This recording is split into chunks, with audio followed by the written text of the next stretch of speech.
Streamer Lemons says, Play Compile is now live. Streaming Overfield. Finishing the new chapter in Overfield. Alrighty, we should be good, I think.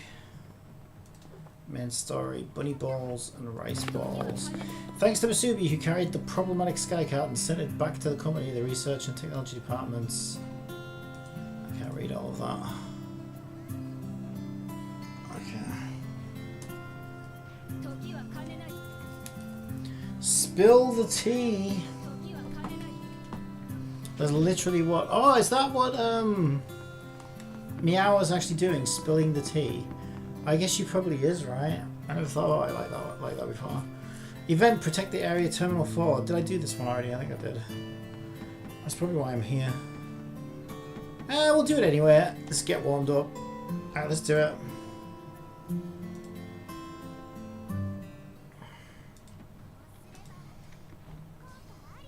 Okay, they're still inside and need the exploration department to clean up. Alright.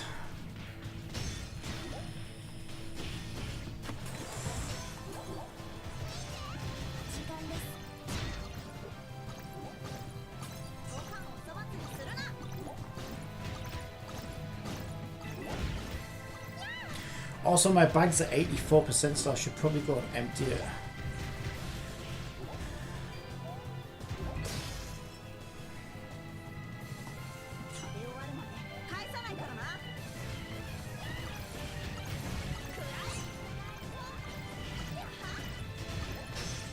Forget about it. I wonder what that smiley face +1 means. Shamisen Monk. Our bag's almost full.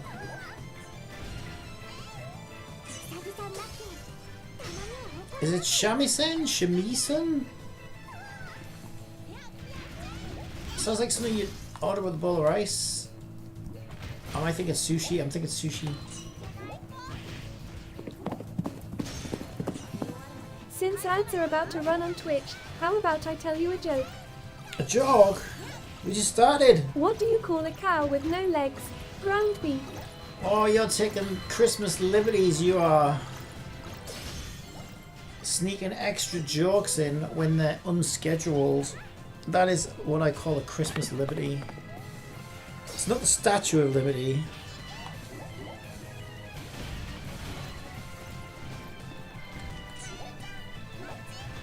Alright, let's forget about it. Is he dead? Not yet. He's taking some killing though.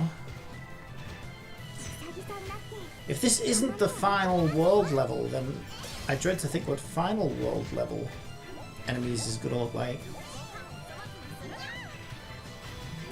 It's no joke.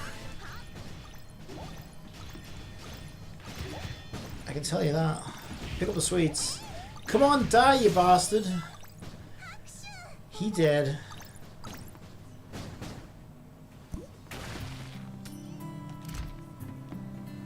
And my bag is full. 98%. Is this the best thing we can pick up? Probably. There's not enough.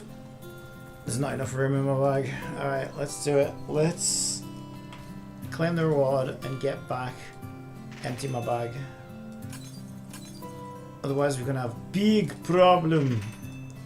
You not empty bag, you have big problem. I'll break your legs! And no, we won't do that, it's very violent and aggressive. It's not for this game. But you know, we probably, it means we can't pick up any more stuff, so it's still a big problem. Sorry, my old mafia ways were kind of just sneaking through that. Okay, too much GTA. In between nap times. Okay, let's see, what are we doing? Oh, there's the new outfit. It does look really good, actually. Yeah, that does look really good. It's actually, sorry, you can't see my cameras now. It's giving me like Iron Mouse vibes, you know? It's cool. It's cool. Fantine commission complete. Oh, we did it! Oh, she gave us new ones. What a bitch. Clock axe. What are you axing of me? You're axing too much. You guys really carried the sky cart back. Masubi was the one who did that. She's quite something. I never thought anybody would be able to lift a sky cart with their bare hands. This batch of novices is not to be trifled with. But why is she not with you guys anymore? Masubi was starving. Can I ever get rid of this anime hair flick? It's meant to be. She said she must go to the cafeteria, even if she had to crawl. You guys are one free team. Eek, Masubi counts as a member of our team now. I've given her a stabilizer loop and that little bunny to your captain, haven't I? I knew you were the one who did that, Fantine. Well, from now on, Bunny is officially an adventurer. I never said that. She's just a lowly intern for the moment. Alright, let's talk about the sky carts. The truth has been revealed, I presume. The results of the investigation haven't come out yet, but we did find a solution. That's great. Resolving the sky cart crisis will put everybody's mind at ease, I think. The purpose of the investigation is to find a better solution, but until then, all we have is a temporary expedient. Scatter stynium around a sky cart no longer emitting signals, and then locate it by means of osmotic pressure. You mean to find it by observing where the elemental flows to, right? Just like water flows from where there's a higher concentration of water to where there's a lower concentration. Well then, we can count on Bunny. She's very good at figuring out the directions of element currents, and she's half-soaked. Let me remind you guys of this one more time. Large amounts of the element will attract ashen creatures, or even create them, so make sure to always put safety first. Nah, not agreeing to any of that. We're just going to go in. Guns a-blazing. All gas, no brakes. I mean, we're not taking Andrew Callahan with us. But you know what I'm saying? We're just going to go straight in, right? Piss into the wind.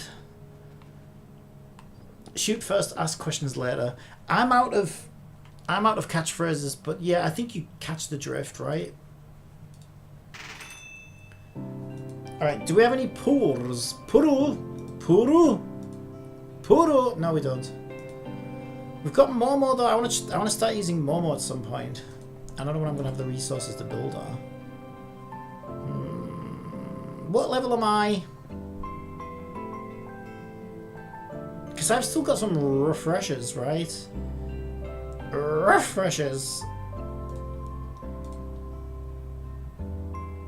And that's dog gone, right? That's why it barked. That's why it barked at you. We're howling our way to victory.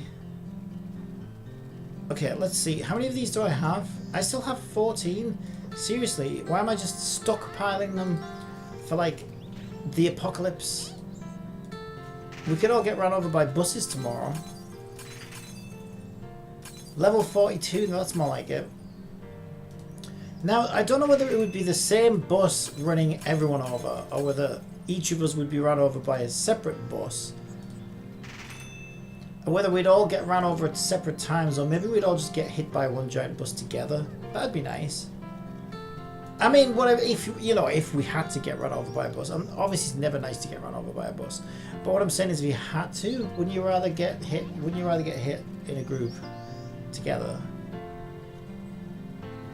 So we could all splat into one primordial soup on the pavement. I think it's delicious. Now I'm hungry. Alright, let's see what we can do.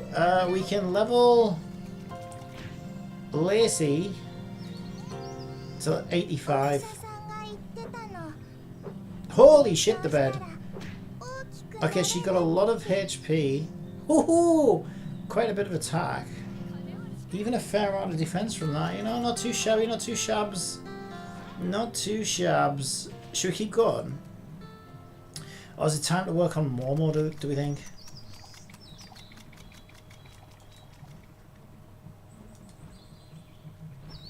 She should be alright. I think she'll be alright at 85 for a while.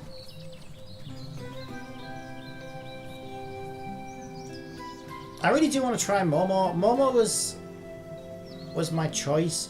You know when you get to like pick whoever you want. Imagine she was the only one I didn't have by that point. Ooh, we can level her skills up.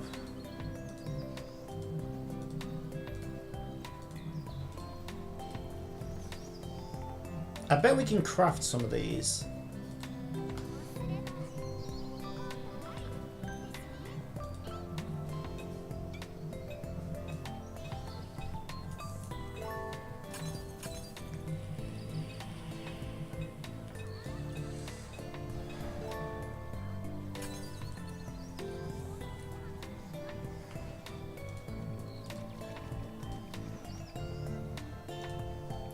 Yeah, I think it's time to start on Momo. You want to be starting Momo, you got to be starting Momo. You gotta be starting Momo, we want to be starting Momo. Too cute not to build, yeah, yeah. Too cute not to play, yeah, yeah. Alright, let's go. What is this? What is this shit? Canthea says, "Good morning, check your Twitch Whisperer." Good morning. Why can't you just tell me? Give me a sec. We have level 4. Level 4. And then this one we need to craft again, I guess. Can't we craft those? Dark Moonstone, I think you're lying to me. I think we can craft those. So if we go, what is it? Life, handicraft, process, material. Where's? I thought it was material. Oh, process. There we go. No, apparently you can't craft up the purple ones. Twitch Whisperer.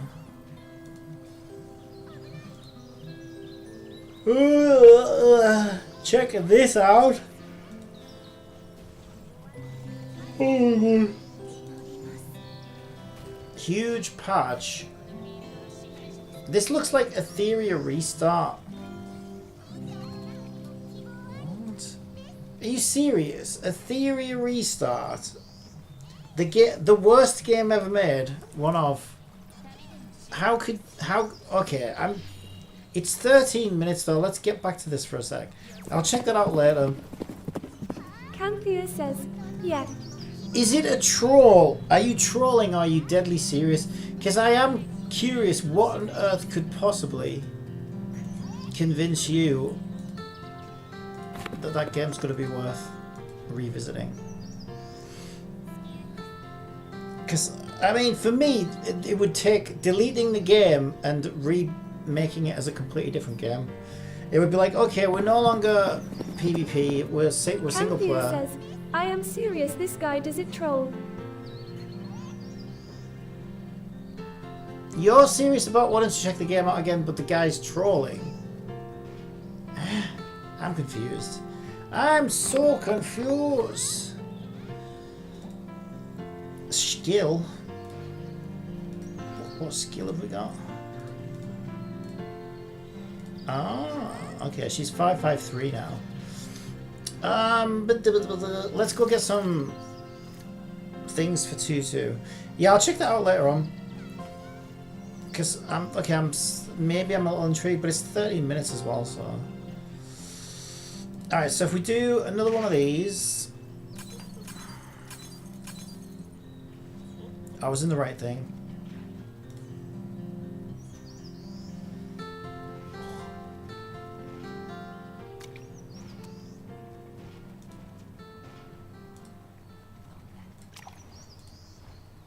Okay, let's see where that gets us. It shouldn't take that much just to get it to the first hurdle, right? Yeah, that's what I thought.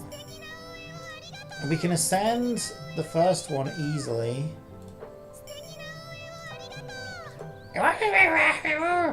She's very loud. Can we craft anything? No. So we need to farm now. Of which I've got to restart. I'm in the wrong one. You.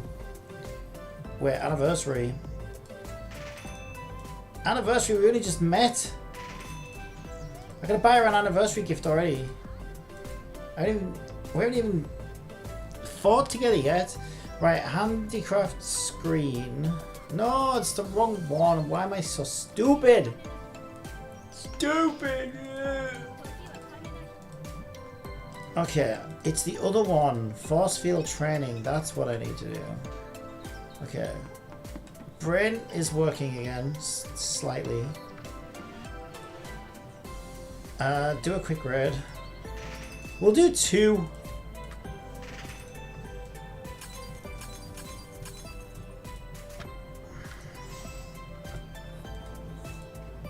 And then craft one of those.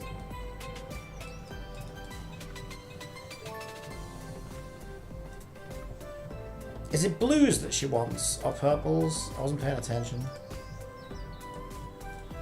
Why do we... I'm just so used to clicking Lacey at this point. How was that not enough? There's no way, right? There's no freaking way. Seriously? I should just buy like a force field book. Yes, lifelong subscription because of the amount of these that I need is redonkulous. Well, I think I have 2 standard pulls right now because I got one of... Didn't I get one off Battle Pass as well? No, I guess not. I thought I did. We got everybody! We got everybody! We got everybody! That's crazy! Oh my god, look! We got everybody! Oh no, yeah, now I've got another one, another character to build. Okay, and I've got my chore as well. Oh my god, I'm never gonna have enough resources. We got every character, that's amazing. Alright, so that was... I'm glad I did that. She was early, she wasn't due at all. Okay, Momo needs a weapon. We could give her this one. 1961. Momo needs modules. I wish there was like an auto equip. What does she do? I don't even know what she does. What are her skills? Fire slowly, moving heart towards deal ranged magic damage. So magic damage, inviting nearby audience to join my performance, deals range magic damage. Concept begins. Healing nearby allies over time. She's a healer. Oh, no wonder I liked her. I always like healers. Before I even know the healers. It's like some weird... It's like some weird unspoken bond that me and healers just have in games before I even realise they're healers.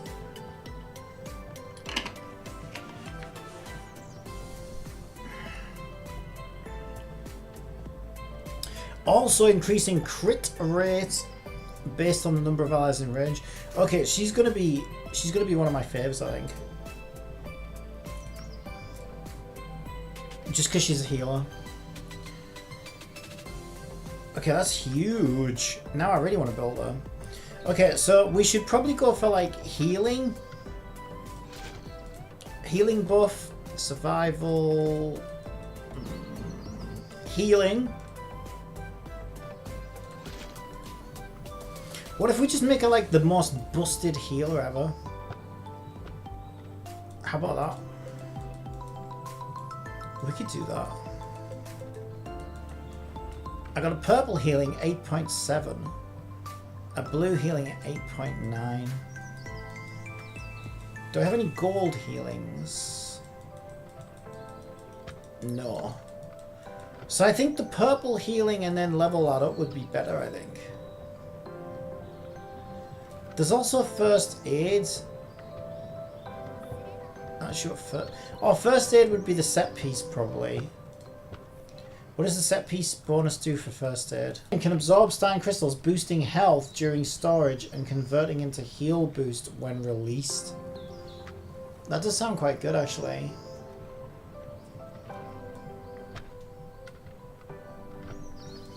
I have a force field healing boost as well. What am I talking about? They're all force fields. What I mean is a first aid healing boost. Where is it? I saw it. I saw it. I saw it. Maybe I didn't. Am I? No, it was radiation. It was radiation. Oh, I don't know what to do. I don't know what to do. Because it doesn't tell you how much healing bonus you get from that though. For now, I'm just going to stick like random healing bonus on her, I think. And then imprint, I don't know. I have a billion of these. Reduces damage taken when the character is under break. That could work for like keep your healer alive type strat, right? Let's give it this one for now. What does that one do? When healing others or themselves, the character gains attack boost. Doesn't help you stay alive though. Yeah, I quite like that when under break, reduce damage taken because we're more likely to stay alive. Alright, so I'm going to get that one and I'm going to like enhance the shit out of it.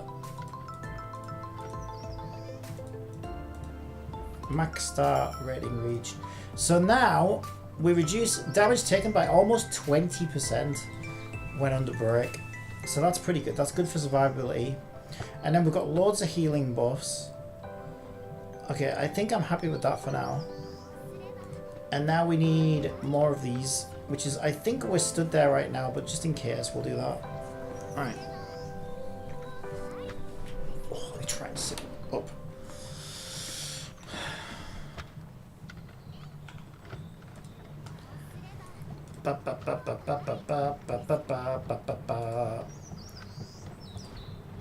One of these? Let's see what we get. Yeah, this is the issue, is we're getting direct purples, but she still needs blues. She got the blues. We got one blue, one purple. I think we still need one more. Because we still need to craft... Yeah, okay, we got two. We've definitely got enough now. We just need to craft another blue now. Alright, let's do it. Oh, excuse me. Oh, there we go. Maybe I overcrafted slightly. So we can get it to 42. So now we need more juice boxes. Where's handbook? There it is. More juice box. Okay.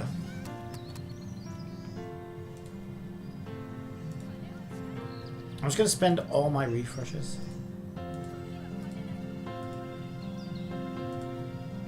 Alright, we're doing it. But I don't know if I've got enough money, so we'll do like... I also don't want to reach a cap. We'll do 3.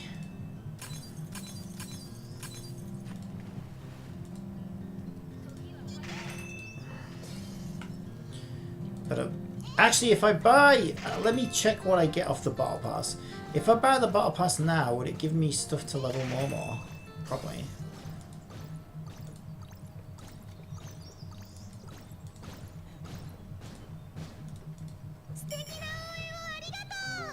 Level 56. We're running out of energy. We're running out of energy. Which one's the battle pass?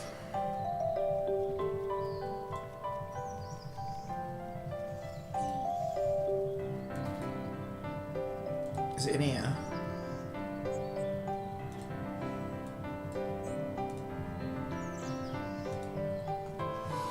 Okay, so what level are we? We are level 21. So we would get 25 juice boxes. Momo likes those. 13,500 coins. Momo likes those. We get a weird little Joseph in the Technicolor Dreamcoat umbrella. It's cool, I guess. 25 more juice boxes, 13,500 more of those. So yeah, we're getting plenty of stuff to level with. Well, yeah, we basically end up with like 50 juice boxes and like 27 grand.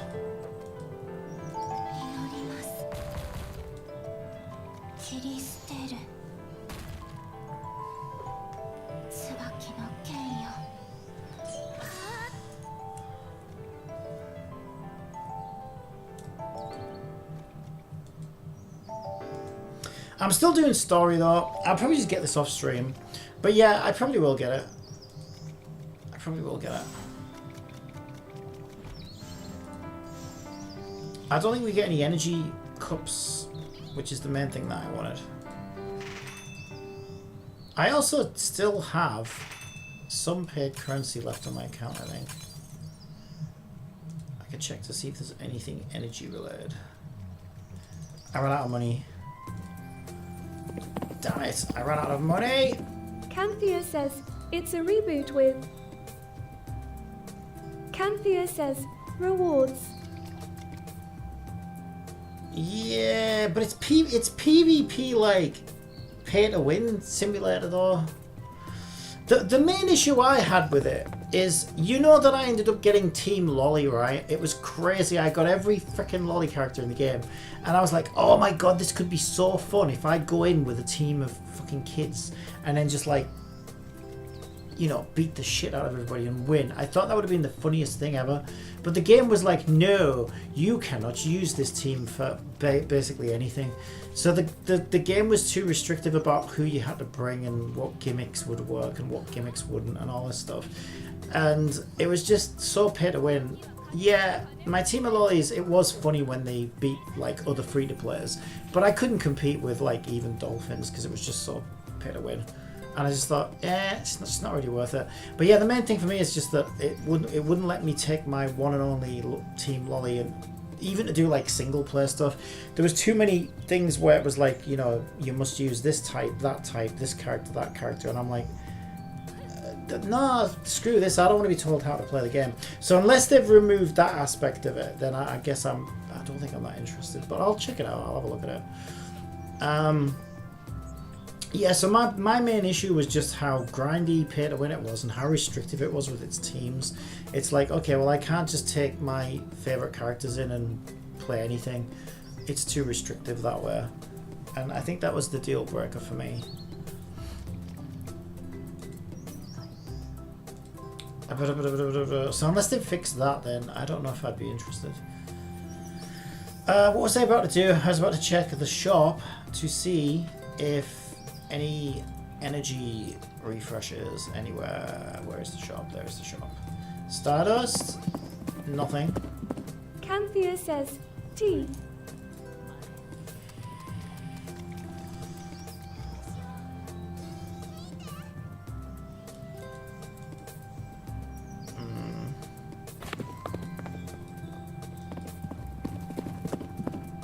Canthea says, did you sign up for that game before you close stream? Which game? Oh, the one Pika told me about. Nah. It looked crap. Yeah, it just looked like a worse version of, I forgot the name of it now.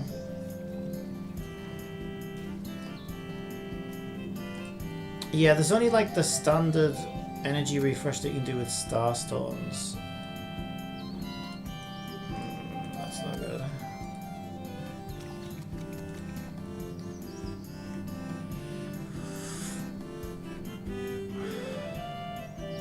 Alright, we can get back to main story, I guess.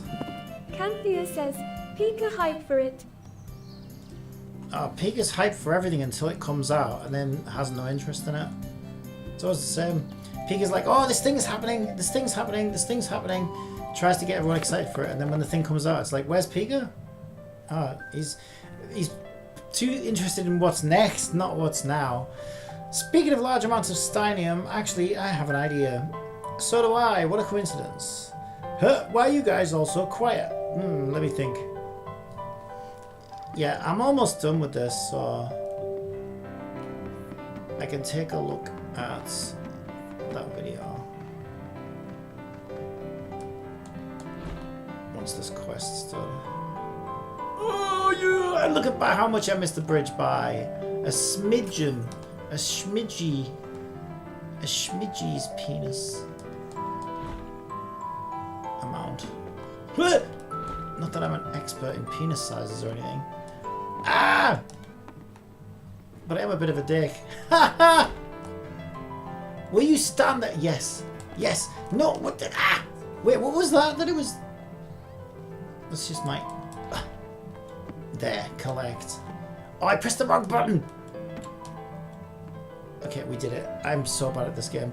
This place is littered with this kind of leaked crystals as well. Crystal of Atlan, that's what the other game looked like. Looks like the leaking sky cart is somewhere nearby. Yeah, if we collect all the crystals, we'll have the large amounts of element we need, right? But I wonder why those sky carts kept taking in crystals until they overflowed. By rights, a sky cart stops functioning while the elementium stabilizes, but right now this whole thing is virtually... Forget about that. Let's just absorb all the crystals and take care of the ashen creatures. The number of them has been rising as well.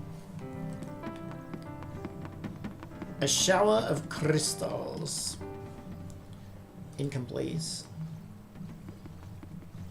Let's get it done.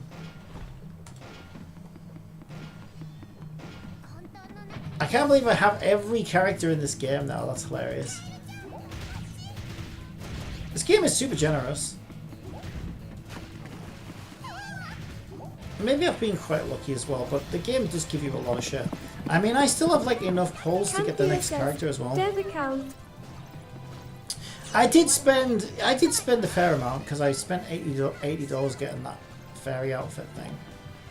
So I did want to spot the game. But to be fair, that still only accounts for like, I don't know, 50 pulls, I think. Because they gave you equal amount of star storms. No, I don't know. I guess $80 probably gets you about 80 pulls, I would think. I'm not sure.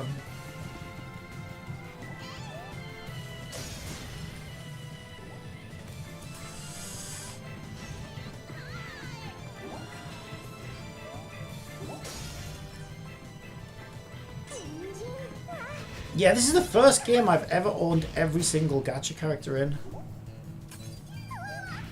I think.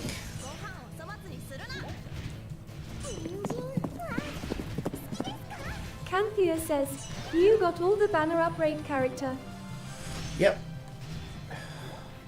And all the standard characters now as well. So I have every character in the game right now.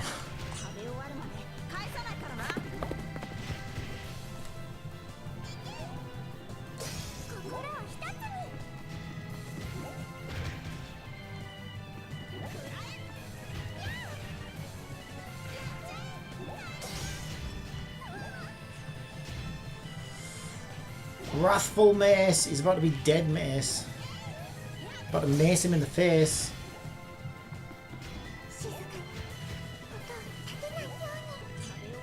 Kill him!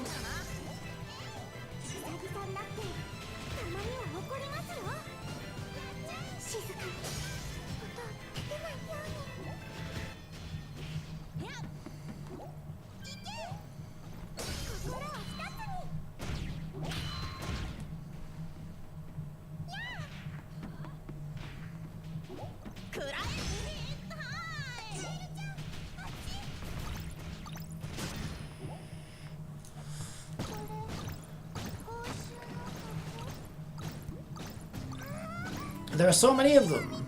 Just now I spotted the nearby sky cart. They must be attracted by the leaked crystals.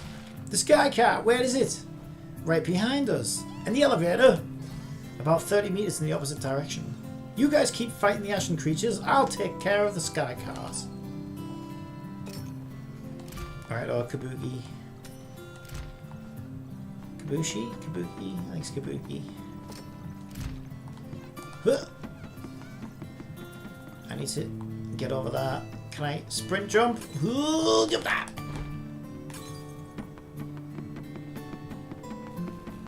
That will look good. A shower of crystals.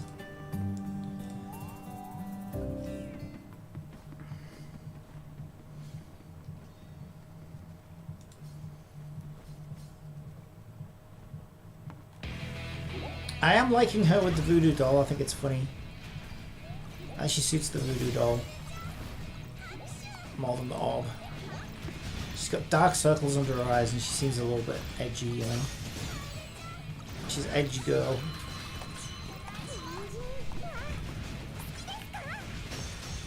I mean, she's a magician, right? And if you think about all the magicians, David Blaine, David Copperfield. Why are they all called David? Penn and Teller. They're not Davids. Unless their real names are David Penn and David Teller. No, they're not. You know, they're all like into like dark arts, right? It's the dark arts. They're all like, what do they call that guy in Harry Potter? Snape! They're like Snapes, right? The dark arts. So they're all a bit edgy, right? I can't think of a magician who's like, I don't know, not into some weird shit.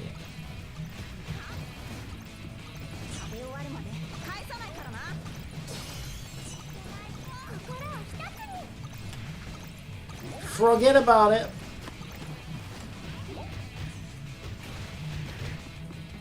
Alright, let's monk him off. Come on, monk him off.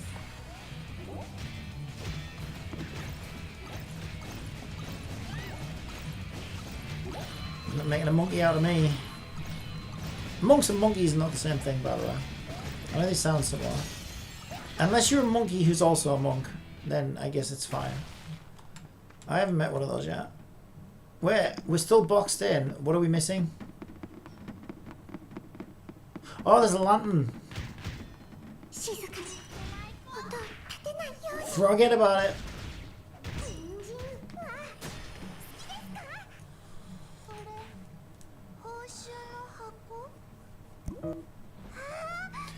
I'm exhausted.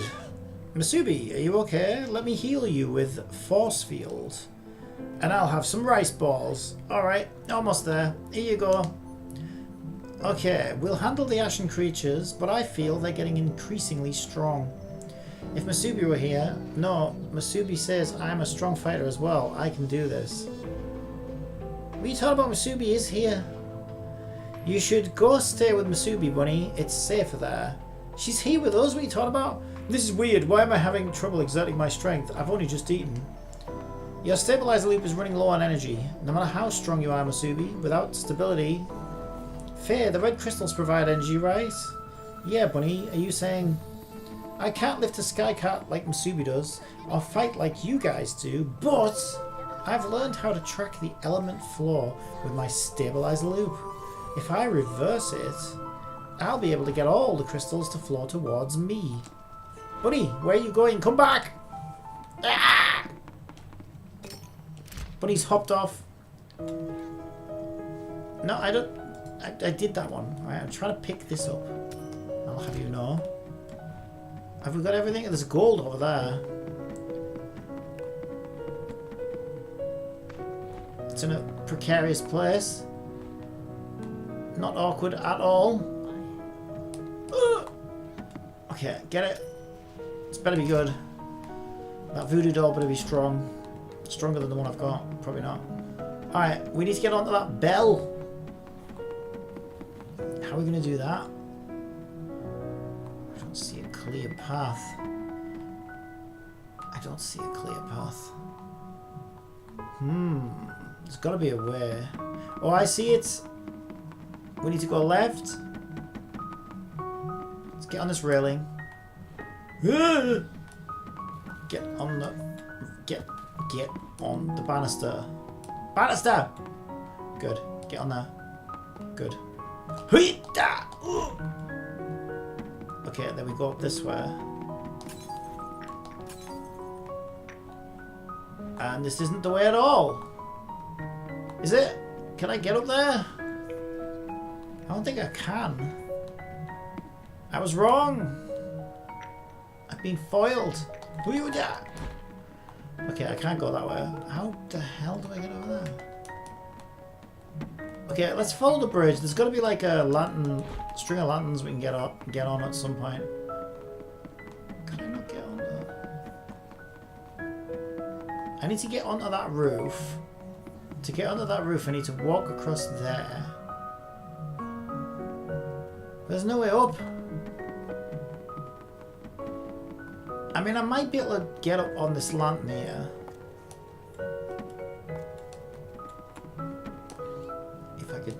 If I didn't have stick drift, it would be way better. Right? Fucking stick drift. I'm blaming stick drift when I don't do it. That's what I'm doing. Oh my god. Get on the lantern. Get on the lantern. Thank you. Right. Can we get up from here? I think I can... oh, I almost had it. Yeah, I can get onto that rope from here. It's going to be tricky, though. Oh, I almost had it again. I know I've got to rewind, but I just want to try and do it. Yeah, I literally... Okay, I'm going to use rewind.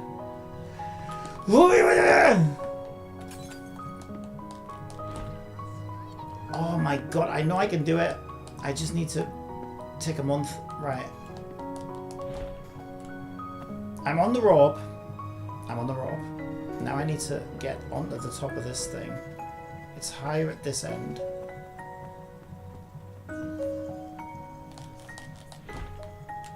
Did it. Then I can go across the lanterns. Oh, look, there's something here. Also, there's something over there on that lantern. Candied hawthorn hairpin. Alright, let's get onto those lanterns. I think the safest bet is to get onto that umbrella first. Okay, we got on the umbrella. Now we can go across here. What's this? Wooden gator. Gator? Gator? It's not fucking Gatorade. And then collect crystals. We made it. What? Wait, is this part of my quest? This feels like an extra.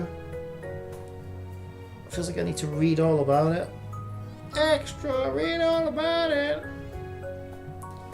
I would have loved that job as a kid. You get a dress all cool and stuff. Walk the streets and be like, extra, extra, read all about it. Take money off people.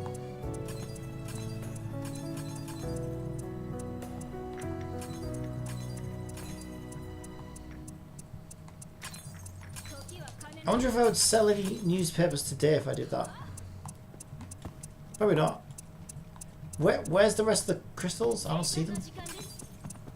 What? What? Where are they? What do you mean? Did I miss some on the way down?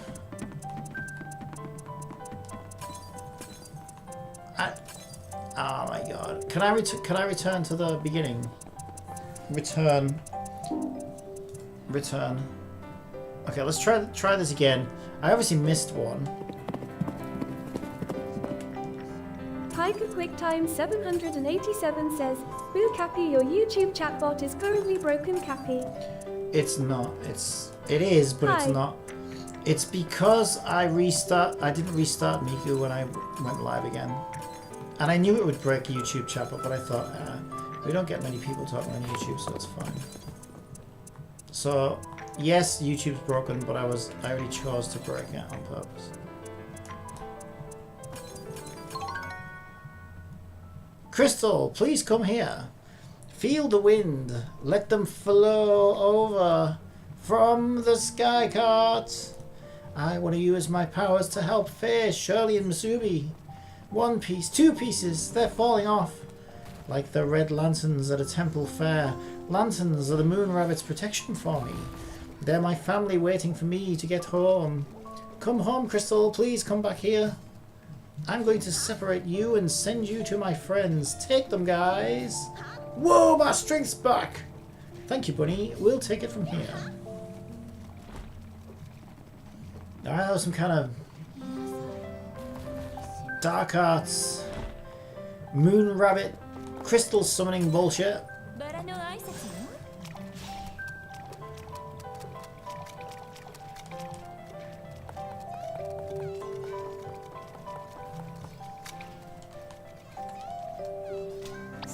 Get it! Pink flower times 10. Where do we need to be? 52 meters. Should we get on there, do you think? Let's have a little mooch about and see if we can figure it out. Pink butterfly. I'll get one of them. I need it to match my pink flower. There we go. Now everything's better.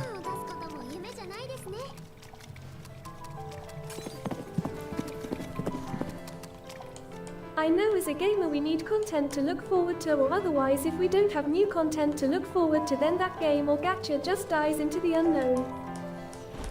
Dies into the unknown. It's a fun way of putting it. But yes, you're not wrong.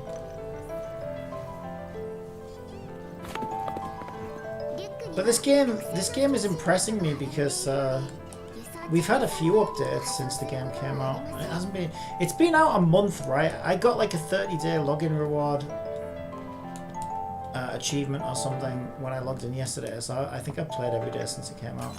Maybe I missed like one day. So in a month we've had 2 patches. We had the event patch with the Sakura, and then we had this new patch with the new story. So that's pretty good in a month, having 2 patch updates. So you could consider that 3 cycles of content within 1 month. That's really good.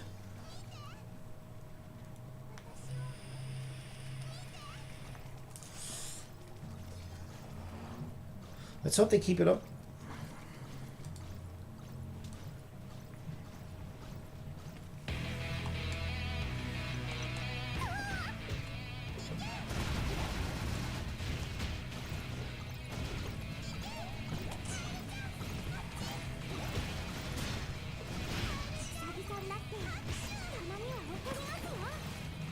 Forget about it. Don't you laser me. Where'd my little friends go? They all left me. What the hell? Ah, some freaking team you are. Run off and leave me to fight them on my own. What the hell? They all ran away. Oh yeah, they're back. Yeah, they're back. Well, Bunny's face planted the rock. Not like the wrestler or whatever he is. Oh, she is. Oh, finally decided to show up, did you? Yeah, better late than never.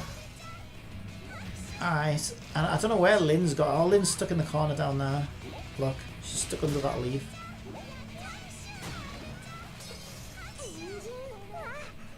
Ah, we're alright. We made it. I'm back! The sky card has been delivered. Masubi, do you need more crystals? No, I'm very full now. I'm going to go all out. Draconic punch! Right, a shower of crystals.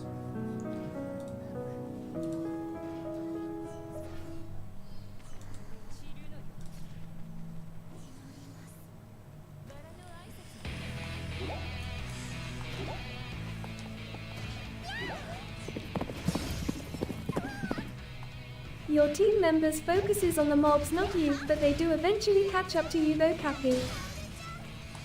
No, I think they're struggling in this area because of all the weird geometry. The pathfinding is all screwy.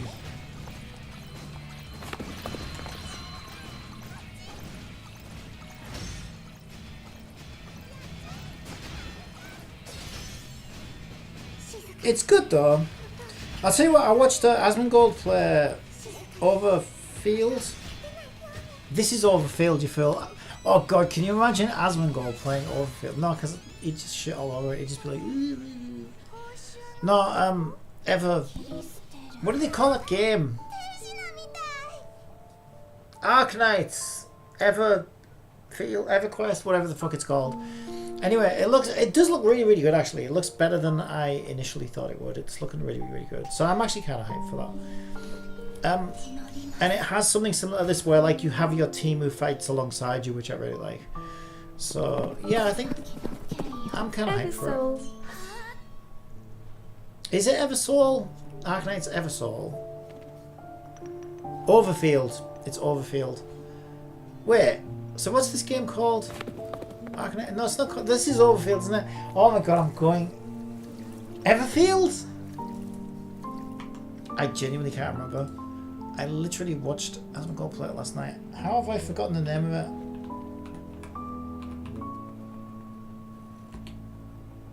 Endfield. There we go. Endfield. So it is similar. Arknight Enfield. Yeah, Enfield. So I was close with Overfield. Finally, it's over. Field. I think it's the longest fight we've ever had. Ashen creatures came into being and were drawn to us non-stop. But if we get all the crystals, do you think the Ashen creatures will stop coming out? But our stabilizers are restricted by the Nebula tree system. They can't absorb that much all at once. That's why I never thought of attracting the element currents and then scattering them. Looks like Bunny has also done some thinking about her style of fighting. Well, in the past, when I had pulled out multiple carrots, but could only carry one of them, I had to leave the rest aside. So I figured that although I could only catch one piece of crystal, the others would land in the vicinity and be helpful to you guys. Impressive. That's a style of fighting I've never thought of before. It broadened my horizons. Looks like my martial sister was right when she said it'd do me good to use my brain. Alright, let me try thinking of something. I'm hungry. Just now we consumed a lot of the element in the vicinity in one breath, so the neighbouring areas should be secure for now. Let's go back and recharge. Alright, let's do it. Gimme. Gimme. Gimme.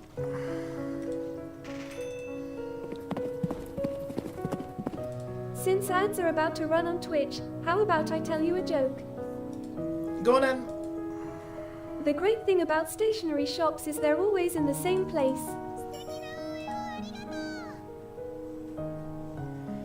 Stupid. What about a van that sells protractors? What about that? Piker QuickTime 787 says, I know Styx was talking about people talking about bad things on that game, and he said they lower the graphical settings to prove their point, and it was funny to watch too. So are you talking about Styx talking about people talking about things? Sounds like a lot of hearsay to me. Alright, what are we doing?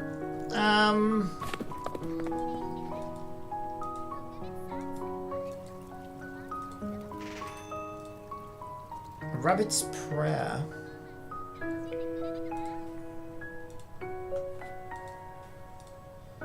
I got some catalogue.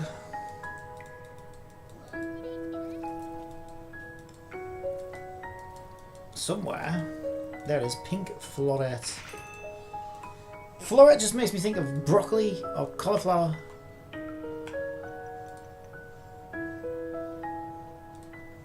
Alright, let's go back. Styx was talking about people talking about bad things on that game. Which game we talking about? Overfield, Enfield. God damn it! I've got to get my fields right.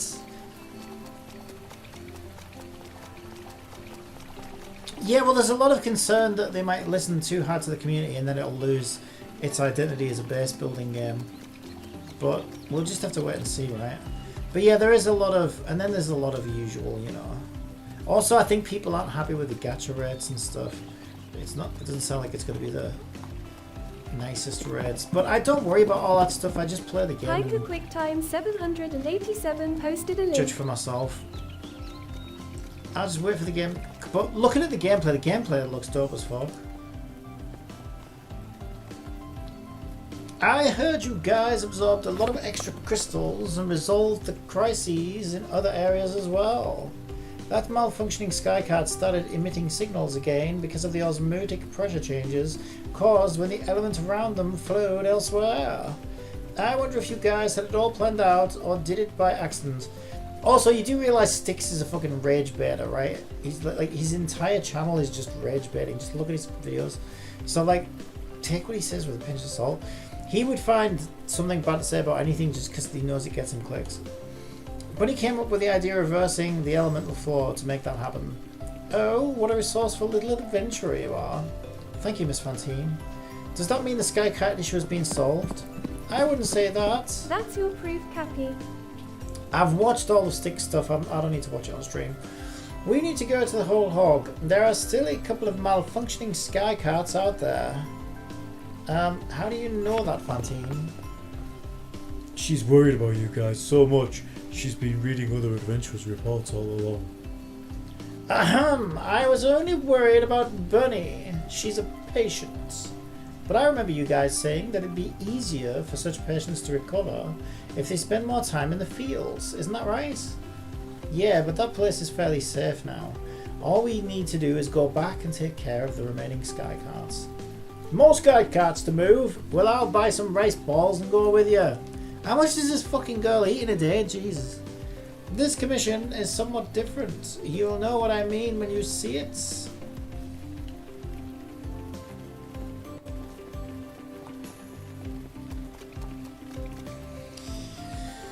That sounds ominous. Alright, let's go check it out.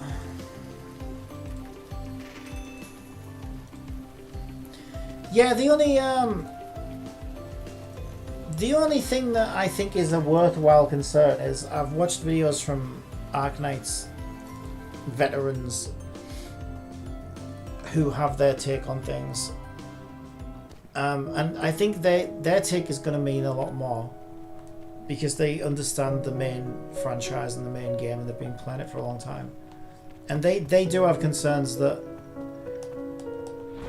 they've kind of like marketed it and added more and more Genshin-like things to it, so it's kind of losing its identity as a base building game. And they think that a lot of the players, as a result of that, might complain about the base building, and then they might just end up stripping more and more of it out. So is it even going to be an Arknights game at that point? And then also, can they really compete with Genshin towards those kind of things? But looking at the gameplay yesterday, like, it does look really fucking good. It looks pretty good. But again, you just can't know until the game comes out. You can speculate all you want, but even the developers themselves don't know because it all depends on. It's like Zenless, right? Zenless on Zero got a lot of negative feedback about TVs, but they stuck to their guns, which I think was the right thing to do. But ultimately, it resulted in such, continued negative feedback that obviously the higher up said no. You need to change it. If players don't connect with it, you need to change it. So yeah, they moved away from their original creative. I don't know, what you call it, vision, I guess. But the game's still good, and it's probably all the better for it. But that's Hoyo. Hoyo are the fucking masters of this stuff. Did you know Styx gets excited to play a beta of a game before he even knows if he will get accepted or not, as he's always saying that about Limit Zero Breakers, to which you called a bad version of Mongol Star Dive? No, I said it was a bad version of Crystal of Atlan. Mongol Star Dive was good. It looks more like a shite version of Crystal of Atlan, and Crystal of Atlan is a shite version of Terra Fantasy. So like, at a certain point it's like Russian dolls, at a certain point you're literally just serving up a plate of shit. I'm not saying I won't try the game when it comes out, but I'm not excited enough to fucking sign up for a closed beta, good lord. Nah, I'm good.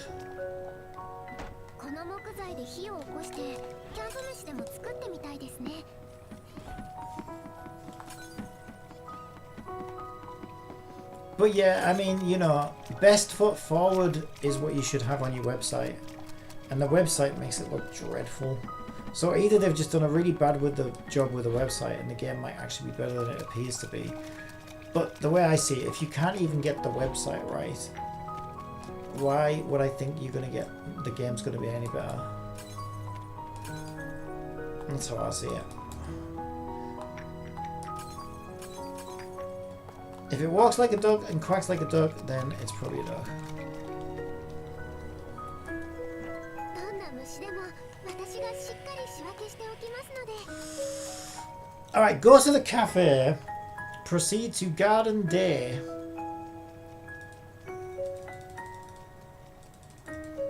Where am I now? Oh, I'm in Garden Nice. I went to the wrong garden. You're in the wrong place.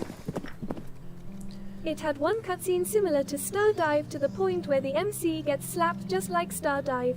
Of course it does, because all these Chinese devs just copy each other. It's ridiculous. None of them, well, I wouldn't say none of them, but a few of them can come up with anything original.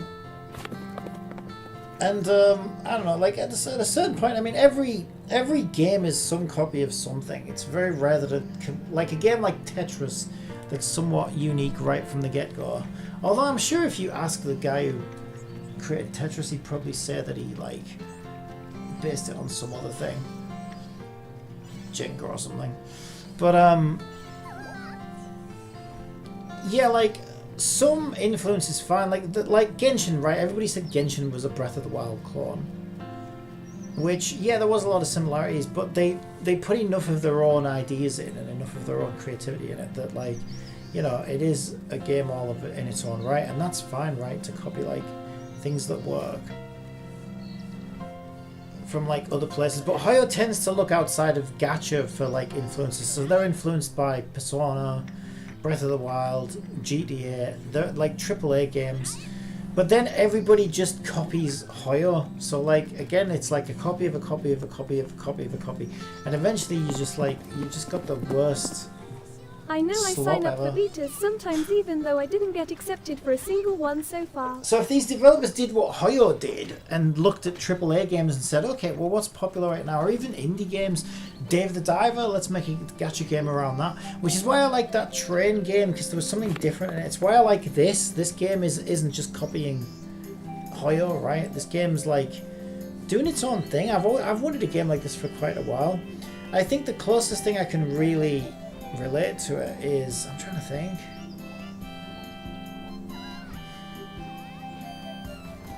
I really don't think it's like anything, to be honest. It's definitely doing its own thing. Yeah, sure, it's got like little bits of like Genshin influence, little bits of like Final Fantasy 14, even like MMO type influences. But like not, it's totally doing its own thing, I think. And that's why this game's so good, I think, because it isn't just copy and pasting everything as somebody else's homework, right? It has its own vision, its own goal, its own theme. And the little garden bottle garden thing is amazing. I've never seen anything like that that's putting all these elements together, and it's done a great job with that. So this is fine, right? Sure, you could look at certain things and say, oh, well, this is like that and this is like that, but that's different from just copying like straight up animations and characters. Even like Duet Night Abyss, I mean, freaking Phoebe, you may as well be, that fucking one with a pig, it may as well just be Phoebe from Wuthering Waves. Like, oh my god, it's not even like Soul. She's even wearing the same clothes. It's like, Would you and put then this it's just game in the Warframe same boat as literally Hananta, though, 1-to-1. Cappy? and it's stuff like that. It's like, you need to like come up with your own ideas. Would you put this game in the same boat as Nanta? This game? No, they're completely different games. Completely different budgets, like night and day. No, it's going to be nothing like a Nanta. It doesn't have the same budget as Nanta, but it's not trying to be an Nanta. It's trying to be its own thing, and what it's trying to be, it's doing a very, very good job of. I think it's great. Not only that, but I think it's a gap in the market. I've wanted like a genuinely. So when I first started playing Blue Protocol, I was really hoping it would be something like this. I was like, oh, have they gone for an actual super cozy casual MMO? Because that's like I'd love that. But then it turned out to be a big sweaty pay-to-win slop of garbage, right? And then thank God this came out, and I was like, oh wait, this is what I wanted Blue Protocol to be. This is amazing, and it's thematically even suits it even better. I think this game's amazing. I really do. It's one of the best games out right now, and it's clearly it's drawn inspiration from places, but it's not just copy and pasting from other games. So basically a copy and paste game like all the others outside of Genshin and so forth. Yeah, we've seen a lot of it, right? I don't need to name them. You know them when you see them. They actually want us to sabotage all the remaining sky cards. That's what the assignment says. I thought I misread it, so I double checked it, but the words didn't change. According to the technology department, the signals were so strong that the exploitation was faster than expected, and it continued after the sky card stabilized, which caused the signals to get skewed. Eek, but their previous speculation was that the skewed signals caused overexploitation. Yeah, maybe the cause and effect are the other way around, just like the reverse logic of sky cards. That's so confusing. Still, all we have to do is disable their signal units, right? They're called signal units, but actually they're quite big. And there's another question. How are we going to find remaining sky cards? That's easy, bunny, and I got this.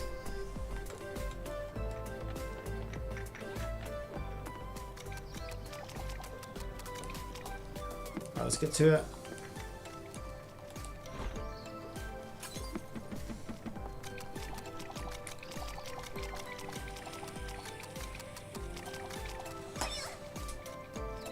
Ah, why'd you fall over right at the... Wait, what is this? Future Search Rota.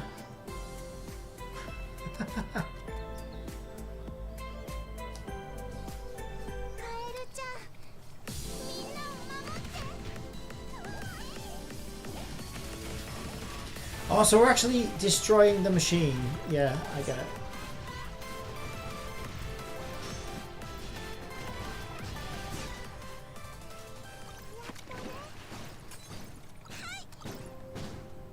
Hey! Ha! Awesome, you broke it within seconds, Masubi, and I saw a printed picture drop from it. It's an instruction manual. Some devices have such things pasted on their sides so that non-technicians will know how to operate the devices. But it was really smart of you to think of releasing the crystals absorbed in the previous battle to look for the signals. You guys talked about this method earlier, didn't you? I just did as you said. It feels good to use my brain once in a while. Well, let's absorb the crystals in this cart so we can locate the next one. You sure you don't want another 10 rice balls while you're at it?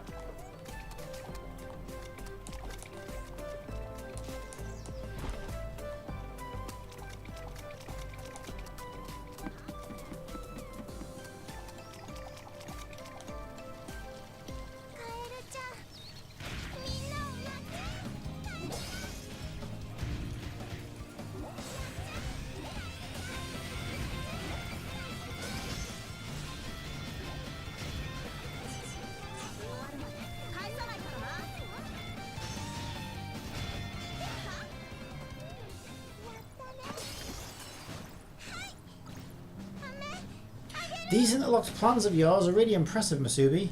Now it's my turn to absorb the crystals and locate the next sky cart. Oh, this one has a printed picture pasted on it too, but it doesn't have the word instructions on it. I can recognize that word. Maybe it's a serial number. I can see a big 7 on it. One more to go, right? Of course, it's always in 3s, right? 3 is the video game number. Whoa, get away from me! You mad fish. Let's get these. Let's get this moon.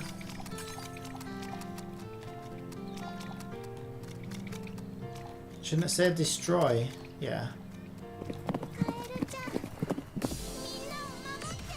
A few games have catchy tunes, but they also can be uncertain if they will hit PC or not, and they can look garbage too, so not that surprised we don't get a perfect game or gacha all the time, Cappy. Piker QuickTime 787 posted a link. I'm not expecting perfect. There's no such thing as a perfect game. My favorite, I still think the best game is Genshin. Genshin is one of the best games. But that's, I could list problems for fucking days with that game. And also, perfect is subjective anyway, right? Like, what's perfect for one person would be completely different for someone else. But this is the closest game I've ever played to what I would consider perfect. But even this game has issues. There's some translation issues. The writing ain't the best. There's some UI issues here and there. But outside of that, like, I really struggle to find any issues with this game. This game's really good. This is the last one. Another exploration team will handle the rest. We've done our part. That's great. Boo-hoo. What's wrong, buddy? I just thought of what we've been through together, and soon we'll have to part ways. It makes me feel... I don't know how to describe it. This adventure is indeed coming to an end. But it won't be the last one. We can start a new one the next time you come to Rhoda. Oh yeah, thank you guys. Bunny's got the bunny blues. She got the body blues. She got the body blues. 新しい保存方法が Her 考 ears 案 are されれば drooping. 採取できる植物もきっと She 増え got る the でしょう body blues. Boo doo doo doo doo. Alright, let's go back to empty our bags, I think, is what we do. Yeah, looking good, looking good.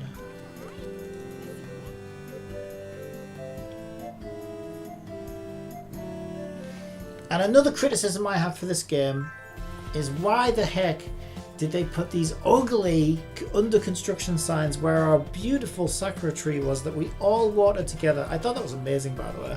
Such a good job for an event, because it felt like everybody worked together to grow this tree, and then the next day it's just replaced with the most hideous freaking signage ever, and it's not like they're doing anything with it because it just says under construction. Couldn't you have just left the sakura tree there for now?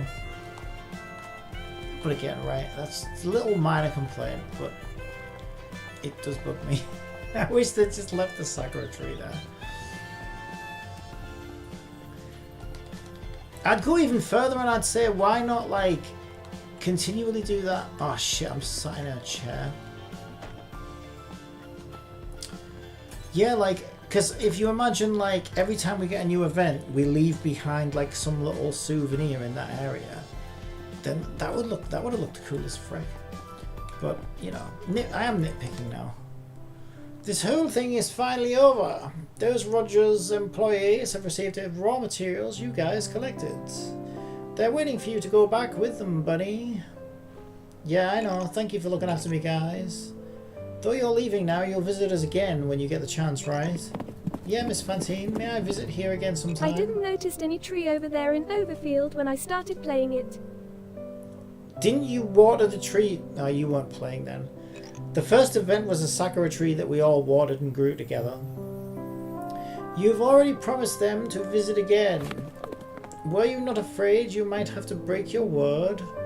No, because I knew you were the kindest person in the world, and you would definitely allow me to come. Who taught this kid to say that? She's developed some cunning. Huh? My family taught me. They said that whoever cared about me was a good person. I can't go home right now, and I miss them a lot, but I'll miss you guys too. Someday I'll come back here and learn all those skills from you guys, and then I'll go home.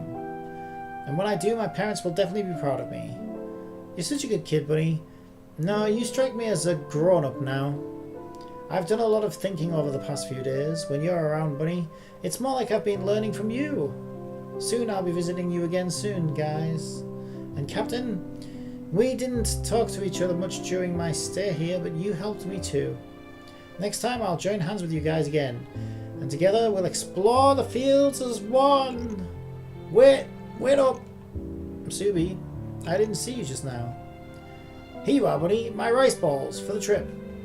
The taste of the rice balls they make here reminds me of my hometown. There was a event with pink tickets that had no rewards in the menu to get, and we could even get him too. You might have misunderstood the event. No, you went... So there was a windmill with a domain. You went in, you did... They had 2 different domains you could do. And then from the domain, you got the materials to craft water and seeds and stuff. It was plant nourishing potion or something. Then after you crafted the plant nourishing potion, you then gave that to the tree. And it started as a plot of soil. And then it was a little sapling. And then it grew a little bit each day, until eventually it turned into a big massive cherry blossom tree. But because we all had to make the plant nourishing potion by going in the domain, we all had to go and water it together. So it felt like a real team community thing. I thought it was great. Really, really well done. Though it's not your hometown, you can try them when you feel homesick. Homesick? I do feel homesick, and I'll remember the flavour of Masubi's hometown. Adios, everyone. Oh, that was beautiful. I enjoyed that. Actually, I'd say that was better, like probably slightly better translated and better written than the previous ones. That's probably my favourite chapter so far. That was very good. Yeah. Very much enjoyed that. Rhine's Garden. Let's give it a like.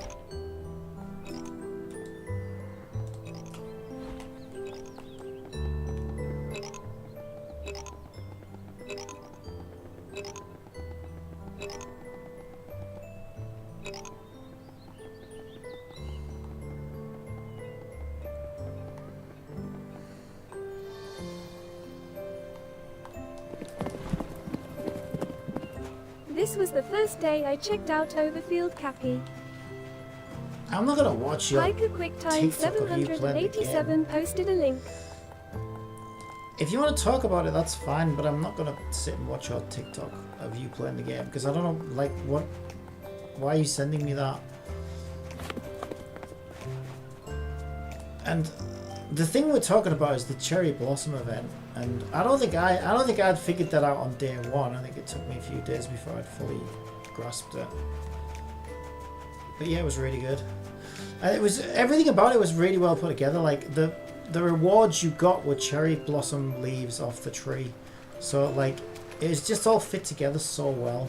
So you were spending cherry blossom leaves from the tree that you grew as a community to get your rewards and stuff. And I just thought it was really, really well done. I was like, okay, this is really good. Like it really feels like a community effort. And it all makes sense thematically. And then they go and rip the bloody tree up and put those signs in the way. That's why I'm so salty over it. It's like, god damn it. I was proud of that tree. It felt great. Yeah, I thought that was a brilliant event. I can't see all the events inside the menu on that day from that video, so I might have covered it, Cappy. You. It ran for a while. It ran for like 2 weeks or something, I think. 2 or 3 weeks. It's only recently those signs went off. Did you not wonder what... So, I mean, you didn't play it. You were in and out of this game. You didn't play it every day like I have. But you must have seen the cherry blossom tree appear out of nowhere and wondered about it, surely. That's what that was.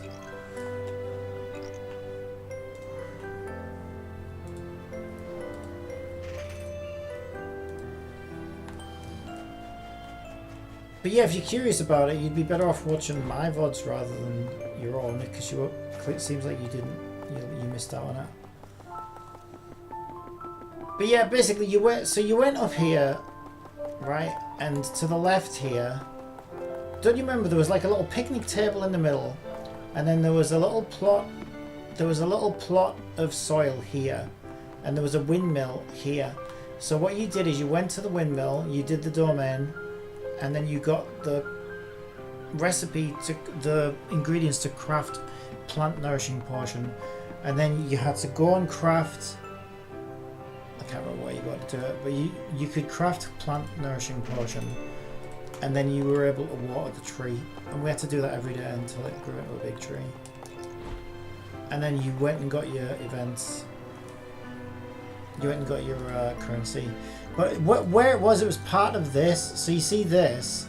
These were our cherry blossom rewards, and they cost cherry blossom trees, not moons. There was a second tab here. Yeah, so right now, you see how we've got the fish event right now. Actually, I need to buy these.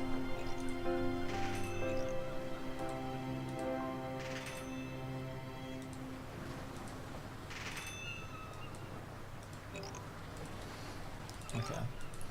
Yeah, so this was where you spent your cherry blossom leaves. Oh, I already have the tentacle now. They're giving everyone a tentacle through that. Yeah, I haven't done this event very much. I need to do more of it. But you're limited to how many you can get a day. So let me teach you this event in case you don't know about it. Alright, so to do the fish event, what you need to do is you go to the fish guy,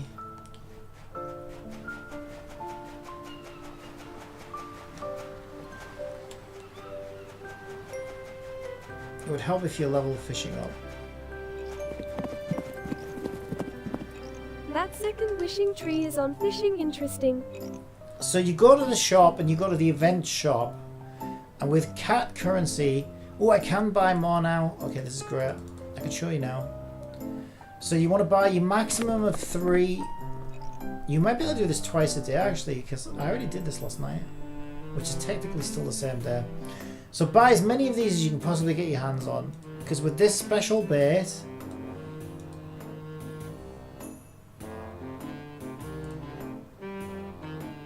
where I need, these are the fish that we use in the event rewards though, right? Rain Strike Poggy. Or are these the fish that we get? Hang on, let me figure this out. Yeah, Rain Strike Poggy will be, he's asking for Cyanide Scales. Ah, okay, so I've fucked up, right? So I'm learning now as well. So you want to exchange your fish. I haven't done this yet. I only just found this, right? Exchange the fish you catch with him to get the fish currency. Buy the bait, then you can go in here, click this, and click your fish. And now we can buy... Don't you need a fishing rod first though too? Yeah, you can buy the fishing rod from the convenience store one. It's one of those bloody... If you haven't bought your fishing rod yet... Yeah, buy your fishing rod. Okay. Let's get one of... That's... I want the green jugs. We don't have any green jugs.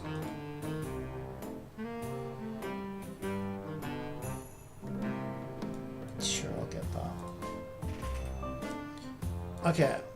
So then, once you've got your fishing rod and your bait, just come over with everyone else, so you're not a weirdo who stands all by yourself. Come and join everyone else. And then just go to interaction. You'll have a fishing rod option now, which gets your rod out. Then press attack. And then you can select your bait, which we want the event bait, of which I've got 90.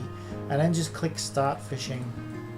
And you will start fishing with the event bait. You'll catch those fish that I just exchanged with him, which gives you the currency to get the Cafe or rewards. that right store from the main quest hub. I can't remember, Pika. It was like, I bought my fishing rod like 3.5 weeks ago. It was one of the people in town there. Just speak to them all and look at what they sell.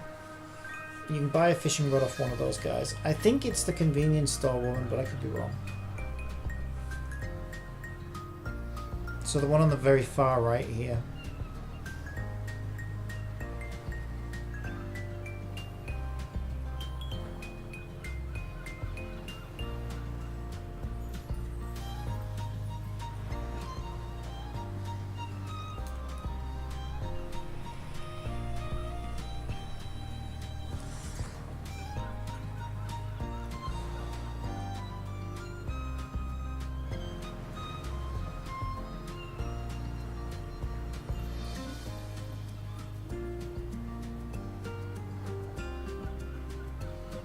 So there you go, I got a Cyanide Scale, so I can exchange those with the fish guy and get some more currency.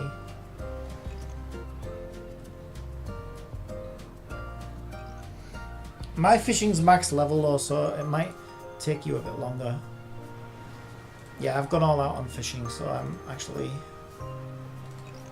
max level. I've still got some skills to level though.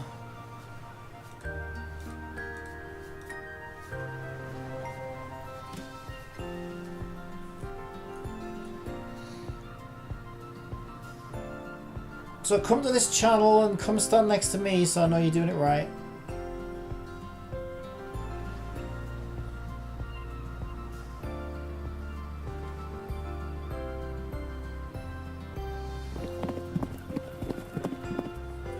This game has been good even though all the news on new content is only shared in limbo.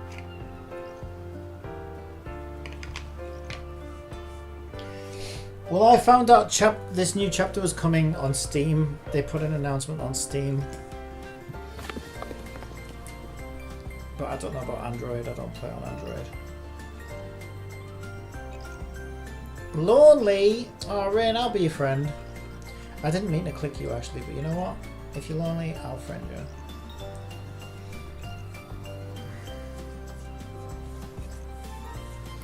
Come on, there's space for you here. Space on this side.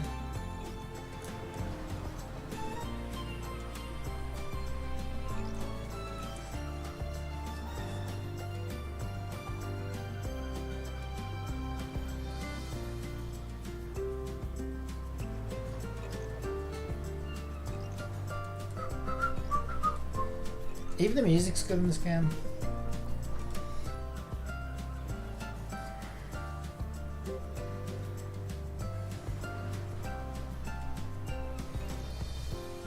Rain Stripe Porgy. That's another one I can exchange with the fish guy. Why are you taking so long? Where's you get your fishing rod? Get your baits. Come and fish. What are you waiting for? We can check Steam announcements, see if there's anything.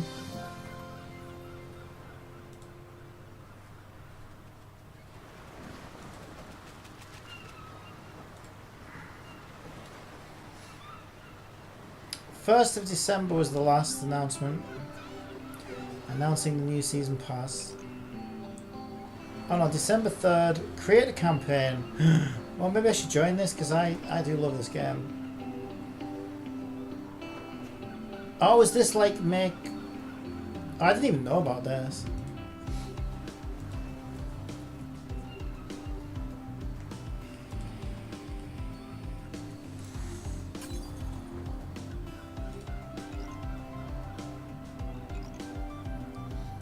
We sincerely thank everyone for numerous submissions. I didn't know I would have submitted something. Oh, did they do like an art? Oh, I'm not really much of an artist. Oh, so there must have been like an art thing, look. People could make art about the game. Oh, that's good. That's cool.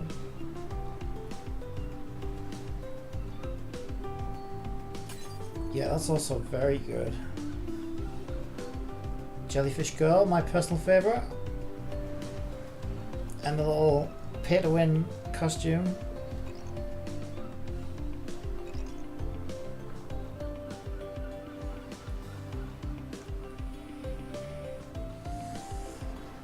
Cherry Blossom costume. And they're all jumping on a jellyfish. That's so good. That is so good. That's awesome. The dude who I'll never play. What? Someone made a hanky box of the cat? That's so cool. That's cool. I guess it is a dog because it's got a bone. So there must be like square dogs. That's actually a really good idea. Oh, that's fair.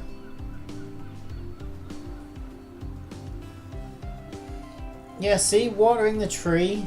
That's what we all did together. You missed out, Pinker. You missed out.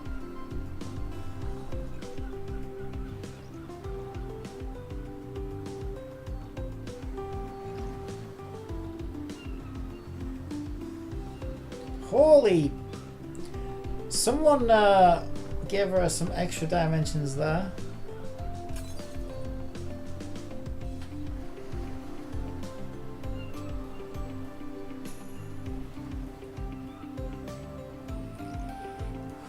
Oh wow, somebody made some jewelry, look at that.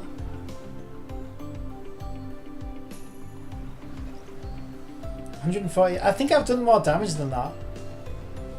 I think I've seen over 200,000 damage before. So if that's impressive, then I guess I must be doing alright.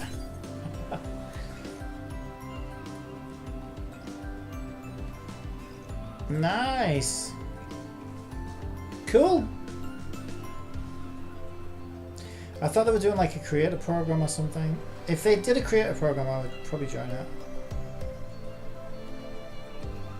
So yeah, this was them announcing the update that we got on the 4th. Announcing the event. So I wonder if I can find a web page for this so you can see it. Because they do plenty of updates on Steam.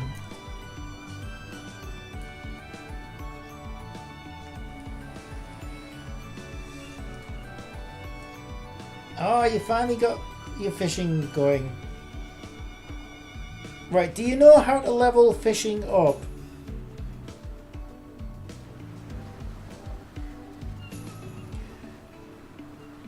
You probably won't be able to do it whilst you're doing the event. Because the way it works, I can't show you because mine's fully leveled. But the way it works, right, you want to go to survival, fishing, and click quest. And here it will tell you, so if I show you my cooking one, it looks similar to that. But mine doesn't have any because I've maxed it already. But my cooking's not maxed. Right, so it'll say something like catch 20 halibut or whatever, right? So whatever it says here, you can do it a maximum number of times to gain proficiency. And when your proficiency here reaches the desired level, you can then level up with a little bit of extra money as well. So this is how you level these skills up. So do whatever it says here. I mean, fishing, you can't control it, it's RNG, right? But as you get better bait, you'll catch different things and you'll unlock new things. So it's just time consuming. But I've fished a lot in this game because I can AFK fish, which I really appreciate. And then for your skills, you just buy the skill books off that guy. You can only level one skill at a time and it takes time. So I might go see if I can do it right now. I don't know, because I've gotten to the point where I need I need like 12 skill books now.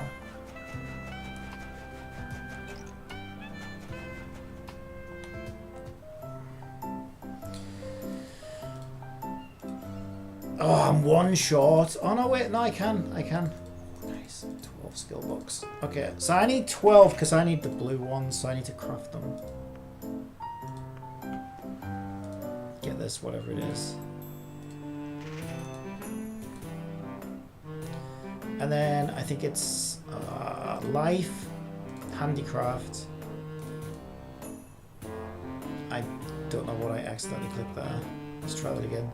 Life, handicraft, process, material. Intermediate skill box times 4.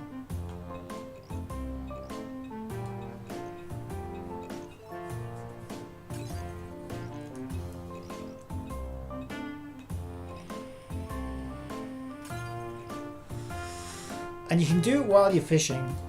Oh no, I think it's 6. Wait. You know what? I think it's 6.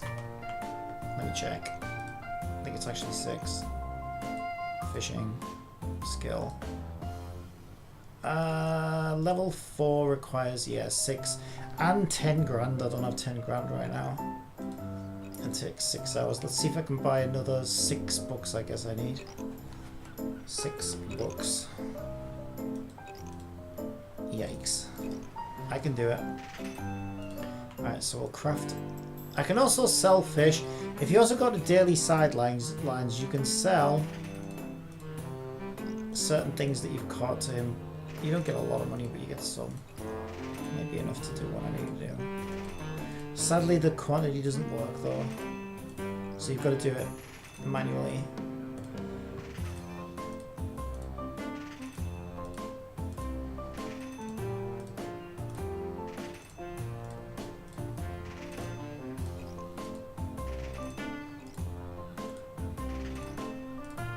Probably be enough to do my skill.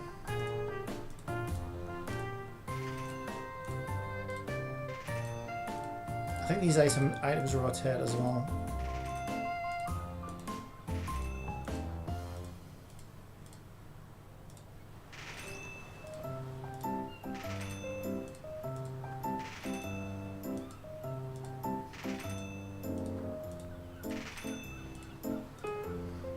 Free money.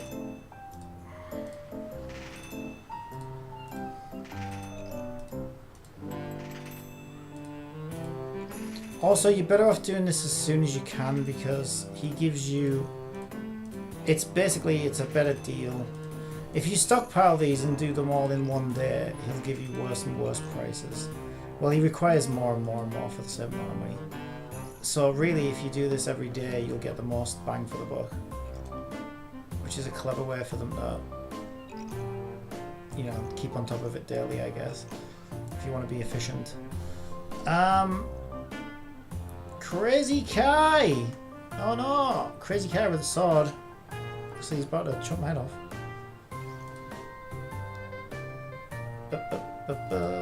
So what I want to do now, just check to see if I can do my fishing skill. All you do, you go to survival, go to fishing. You can do this while you're fishing as well if you want. Do I have enough money now? So I can do medium fish mastery. Oh, I didn't craft my books, like my new books. Yeah, oh my god. Life, handicrafts, process, material. This is kind of awkward, I'm not gonna lie. Yeah, that could be a little bit easier to get to, but it's fine.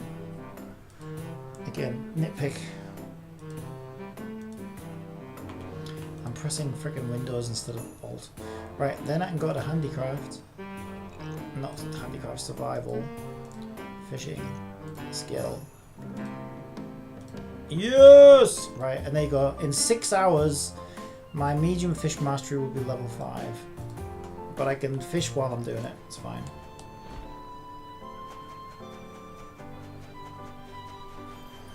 Stand between you two.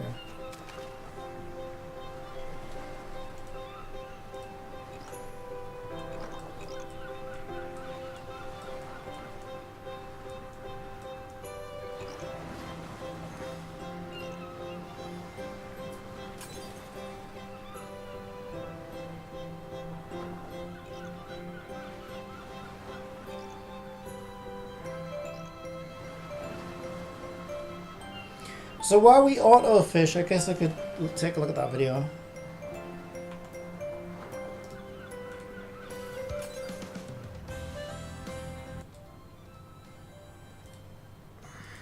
What is up, gamers? We're back with a Oh, I hate this guy.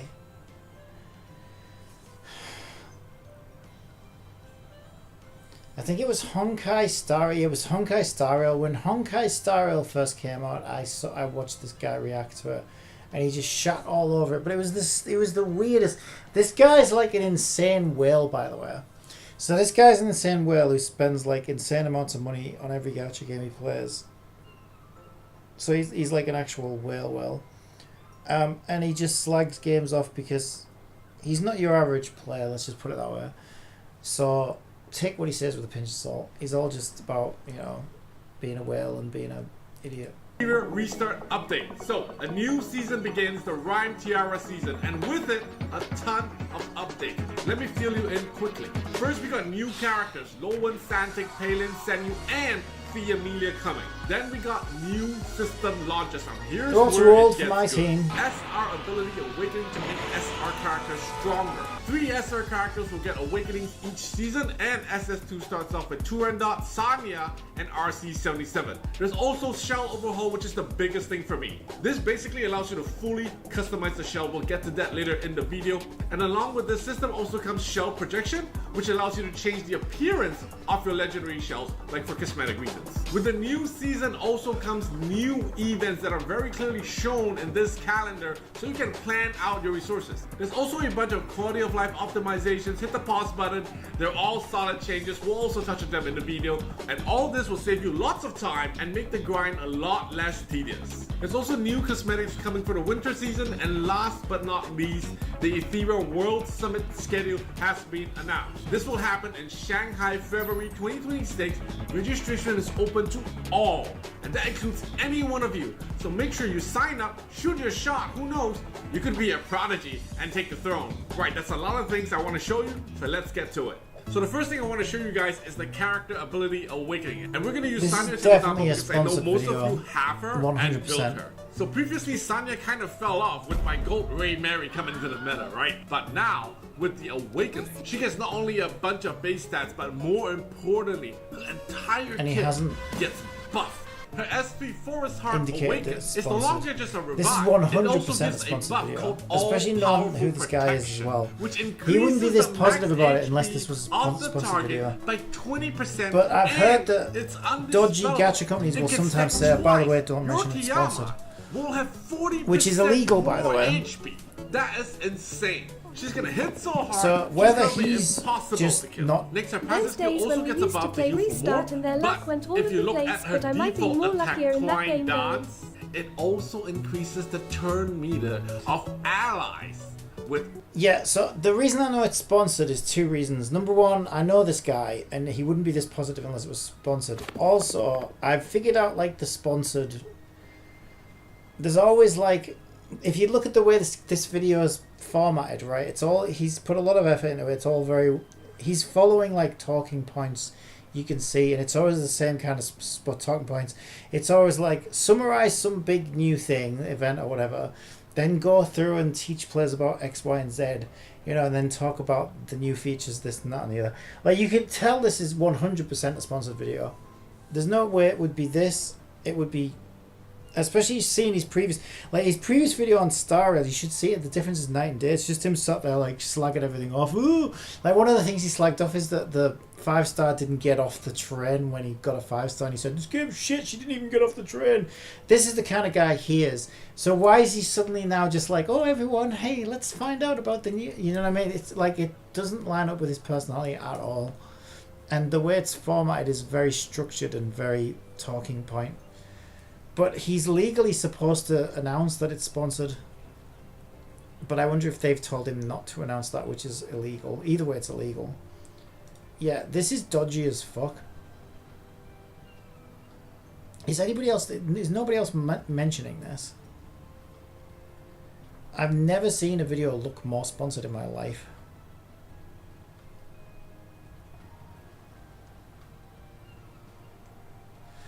I mean, the overall reception's pretty negative though, like dead game kind of thing, but... all-powerful protection. So she becomes like a pseudo Lily kind of thing that pushes the buffed Animus.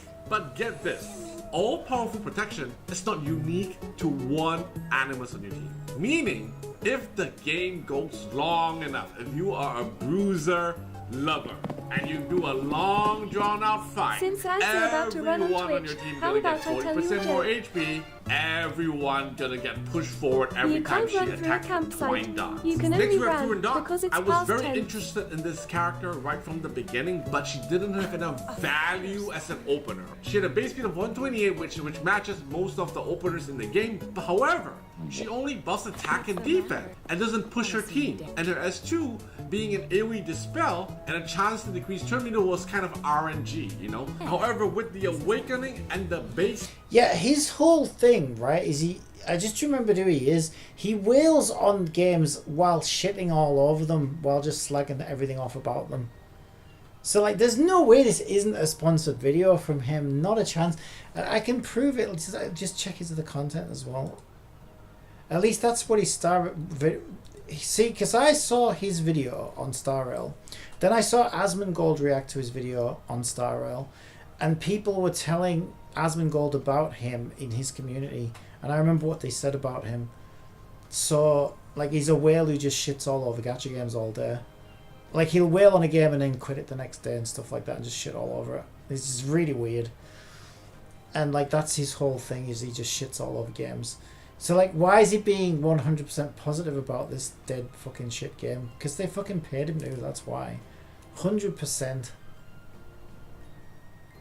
Now, I don't know, maybe don't look at his recent stuff, because this might be what he does now. He might just take dodgy sponsorships and then not declare them. But if we go back, you'll see his whole thing is shitting all over. Unless he suddenly just reversed course and now he's all positive, but it seems kind of weird to me. I don't know, maybe he did. Like, he does look way more positive than he used to. Maybe he changed his whole style. But he was known when he did his Star Rail video for just wailing in games and shitting all over them. See, this is a typical video of his, I think. Epiphyseals with Umuzmed. Is it a scam?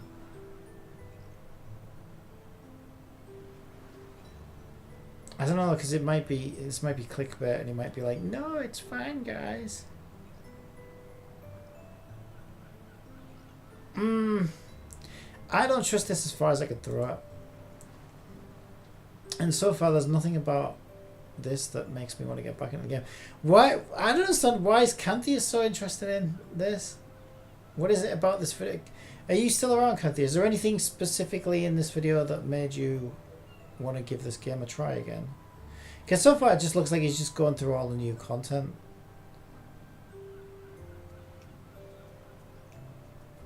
Which wouldn't be enough to get me back in the game. And I'd be surprised if it was enough to get you back in the game. So I feel like there's got to be something in this video that's like, I don't know, the game changer or something.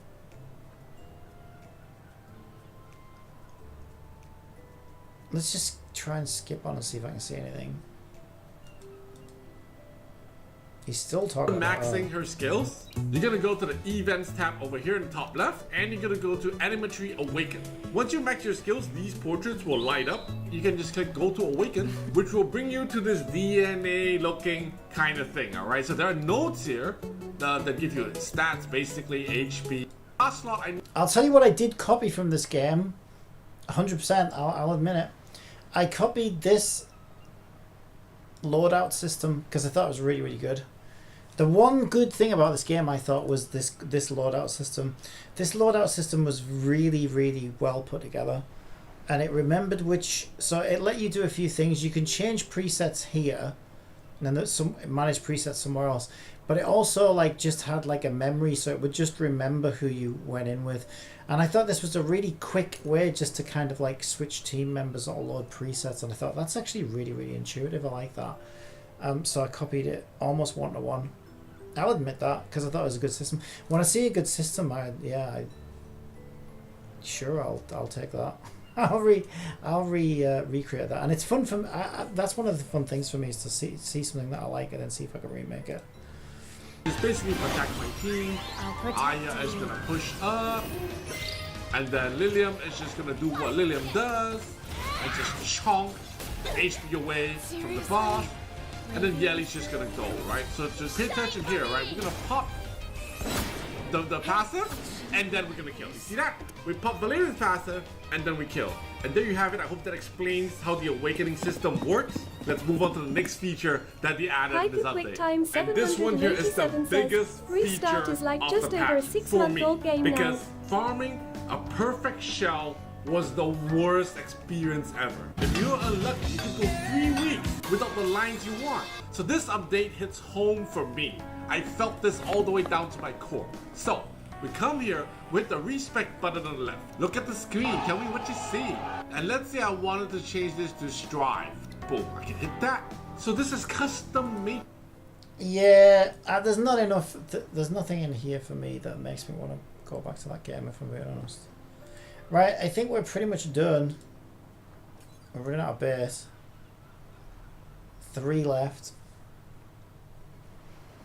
There's no way you used all your bait of Pika.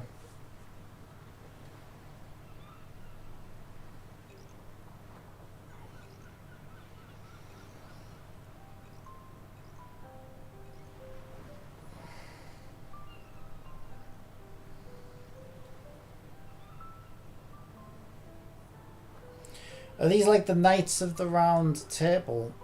I still haven't completed daily. Well, get it done, you lazy shit.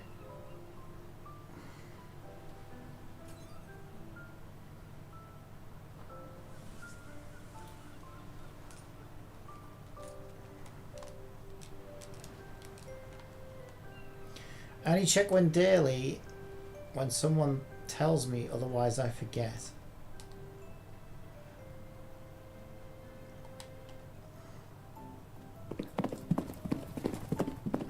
Yeah, most of us quitted Restart right away. You left it, Cappy. So there we go, we can... Okay, he's not taking the cyan things anymore, but I can sell those tomorrow probably. So we should have got some more event currency.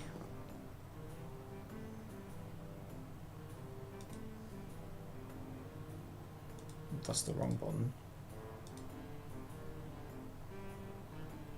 Also, I've got 36 moons. What do I need? I can either get a cloud or what is this? Elbow pass interaction. Sure, I'll get the elbow pass interaction. There we go. I brought plenty of bait, even I accidentally used my starstone on bait too. Alright, I got all the star stones. Let's get this magic rod. Let's get this umbrella. You'll be able to clear everything out easily. That's a new imprint. Do we have that already, or is it like an event special thing, or what?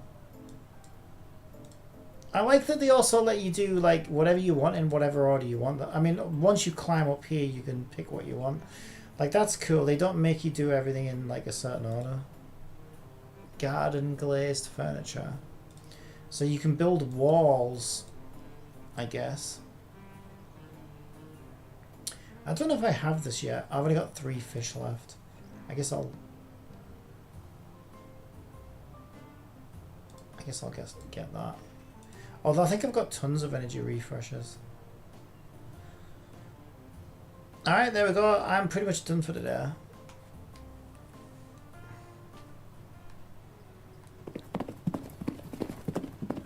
Some of us said Cappy auto fishing time to log off again then.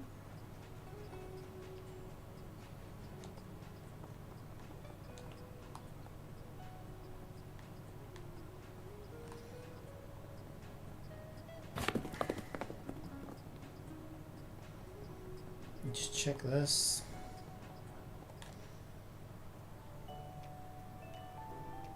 Okay, I need to catch one more plain tiger to do her commission. She wants me to cook grilled crucians. What is my cooking? Yeah, so back to what leveling up. Remember when I was talking about leveling up? So if I want to level up my cooking now, I can just go. Let me just turn it up. It's a bit quiet. I can go survival. I can check my cooking quests. I couldn't afford it right now, even if I could do it. So there's no point. Like, this one won't give me any more, right? Because you see how it's already 10 of 10. I accidentally pressed something on my controller and closed the freaking window. Right, I'll put my controller down now so that can't happen. Let's go back. Yeah, so I already got my 10 of 10 from this, so I can't. This won't reward me for this anymore. But if I learn a new cooking skill... Shit, I did fishing. Unless I can afford both. We'll check. So hang on, let me figure this out. So if it does it still... Well, we can check. Do I need 6 blues? I'm on level 4 now. Yeah, I need 6 blues. Holy shit. So it takes 3 to make 1 blue. So what is it? 3 times... No, it's not 3 times... 6... Yeah, it's 6 times 3, isn't it? So that's what? 6, 12, 18. So I need 18...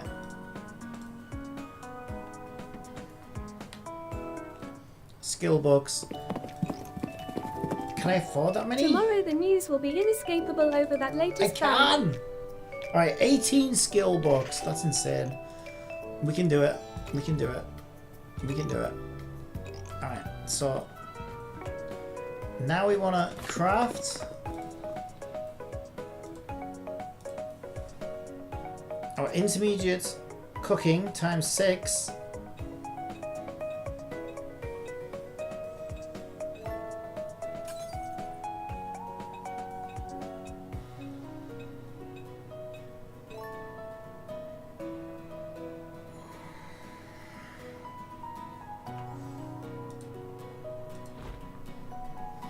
So now I can go back to survival, back to cooking, back to skill. Let's do processing success rate. Sure, why not? Ah! I'm a teeny bit short on cash. I need 10 grand. How much have I got? Probably bag will tell me. Where's bag? I only need 500 more coins. Okay, so let's check.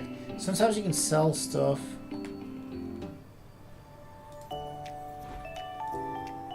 Yes! Oh, that gives me feline tokens, not coins.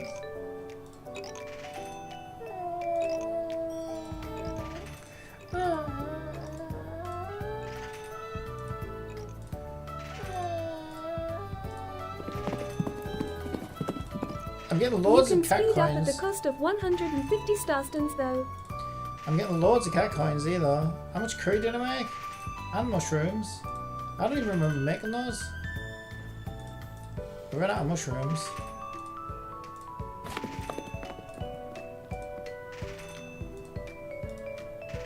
I have so much curry.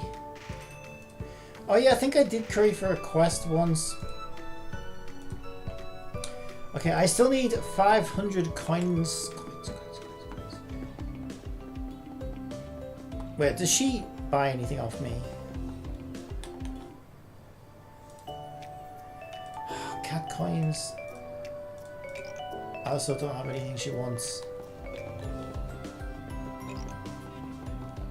What about you?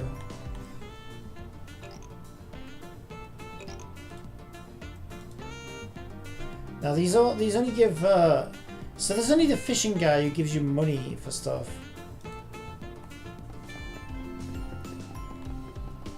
It seems.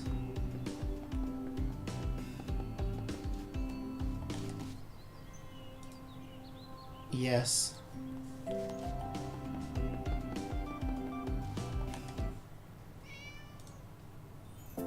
No, she'll give you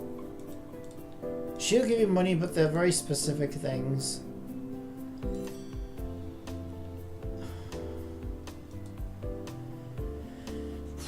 Ornamental strawberry paw prints on mask. Can I make any of those? Probably not.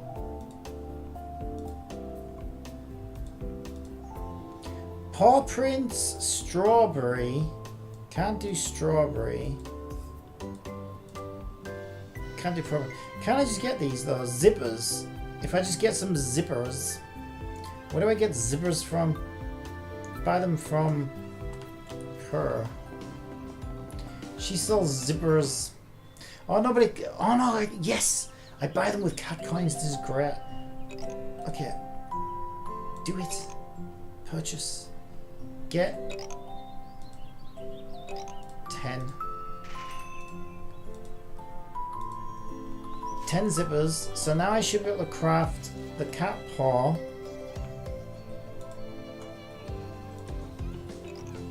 Decoration. Times 2. Which she'll buy off me. What did I need money for? I already forgot what I needed money for. Oh, to do my cooking skill. Yes, I remember. Shop. Daily sidelines. Kitten paws time. Kitten paws. I made 2, didn't I? You know what? That's enough. She's scamming me. Or maybe I failed at one of the crafts, possibly. I haven't done that one very much. Okay, I got some cat coins back because I didn't lose anything. So now I can go back to survival, cooking, skills, ready for leveling up. Process mastery, level 5, let's go. That should also be my quest. Learn skills 5 times. And now I just need 4,250 proficiency. So for that I need to make octopus balls or salt and pepper sardines.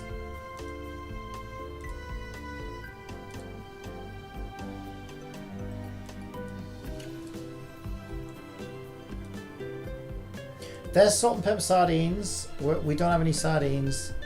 What about octopus balls? Where are octopus balls?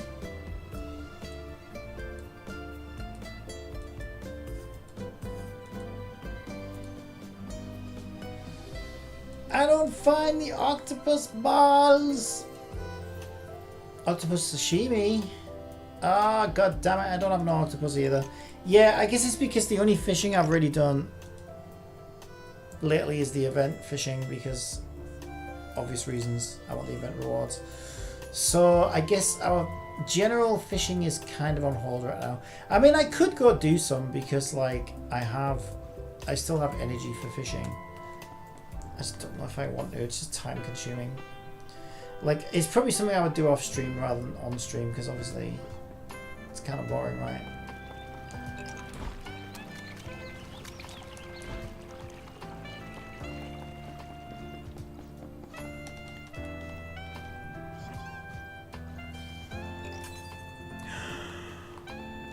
Commission complete.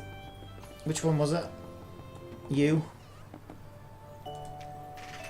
Oh, thank you for the corn.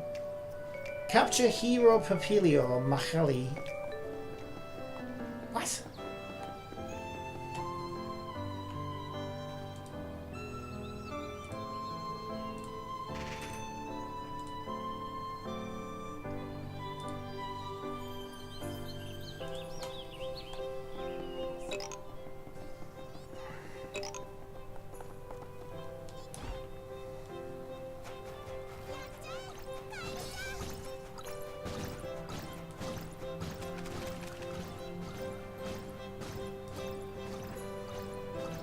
Oops, wrong way around. So I could use my level 5 bit. I've only got 14 left though. See, I need to blaze through. Let me just use my level 1. I want to like use up my old stinky bait. Although they do catch different things, I think. Let's do some level 1 bait. It's probably not what I need right now. But I still want to use it up anyway. Because I don't know, like, some of these fish I might need for cooking probably, I would think. And I need to get through it anyway. Oh my god, my ass. My ass! So, you know, all this hoopla about getting my new chair. It's like a nightmare getting the friggin' thing. Put it together and everything. Yeah, it's fucking awful. It's like the most uncomfortable thing I've ever sat in my entire life. Even with a freaking support, even like with an extra cushion that I had on my sofa. Like, it's okay for like, how long have we been streaming? 2 hours, so there you go. By 2 hours, it's already killing me. But it has like no back support. The thing is hard as hell, even with a cushion on the seat. It's been 2 hours and it's already fucking out in my A nice arse. beach chair would be good in Overfield too. A beach chair. But yeah, I got a new better one coming. Just hopefully before Christmas, within a couple of weeks. So finally we can have somewhere comfortable to sit and stream. So just as a heads up, I'm mentioning it because by now it starts hurting. So my streams are probably going to be shorter until I can actually get a comfortable chair to sit on. Yeah. Because after a while it just fucking hurts. Oh. But yeah, today was weird anyway because the stream was kind of broken up anyway.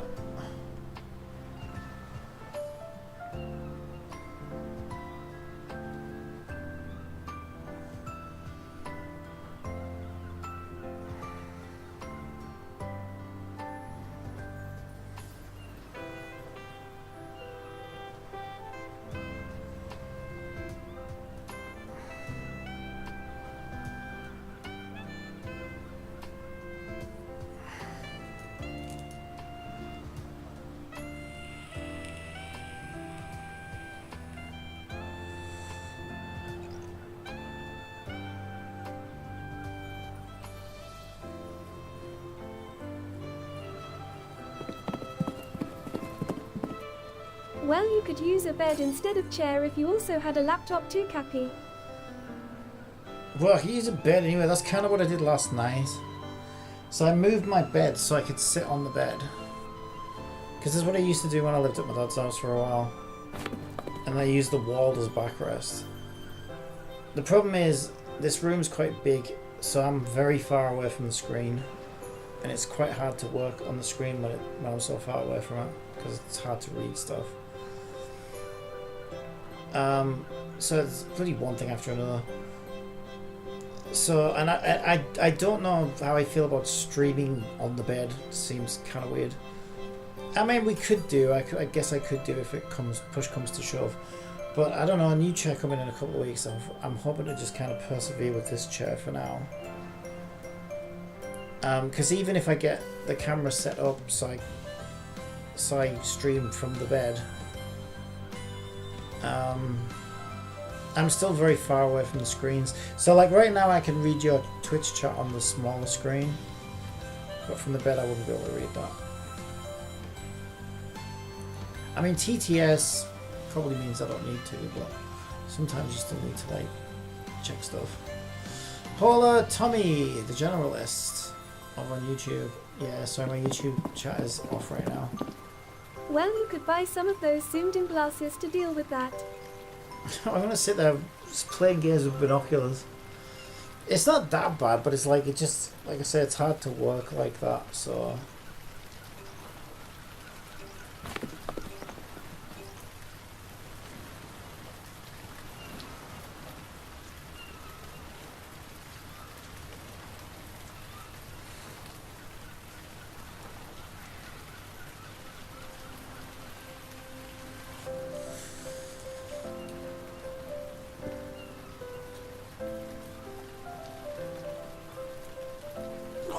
I think it also doesn't help that I definitely pulled some muscles whilst carrying furniture around over the last week and stuff, so I'm already kind of a bit sore.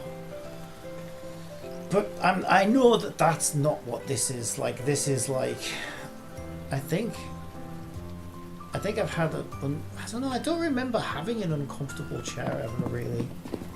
But it feels familiar to me, like, yeah, this is definitely just the like chair's regular fault. glasses.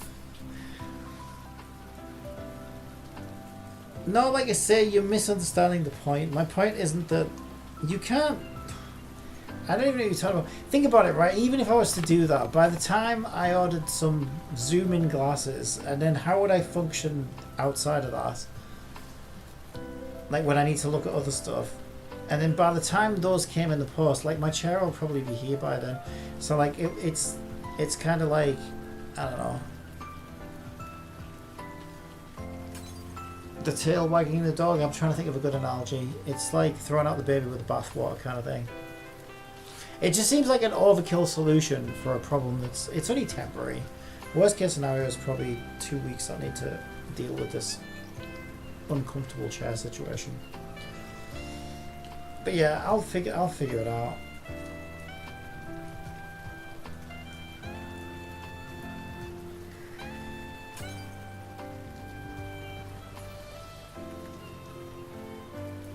But yeah, I think I normally get kind of a bit depressed around Christmas as well. Everything is a gamble after all on life. Well, this chair looks comfortable in the photo, but it's a fucking illusion because it has no back support. So the cushion, when you see the cushion, it looks, you assume it's all one solid thing. But in reality, I mean, I could just show you, I guess.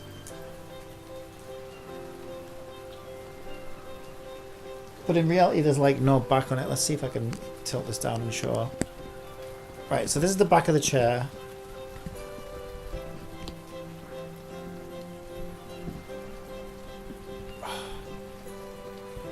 Right, so that's the back cushion. It looks comfortable, right? But it's a lie. Because that is as much of a back as the chair actually has. So when you lean back into it, especially if there's nothing behind it, this just has no back support at all. So I have it in front of my bed right now, just so that it helps a little bit. And then the seat's really hard as well. Oh god. It's okay for like an hour or so. It's fine, but then I mean, what is it, 2 hours now? 2 hours, it's starting to hurt my ass. And that's with a cushion on top as well. Like an extra seat cushion on top. It's just a cheap, well, I said cheap, it wasn't that cheap, but it was cheaper a cheaper type of chair from Amazon because, you know, I have a budget I need to stay within.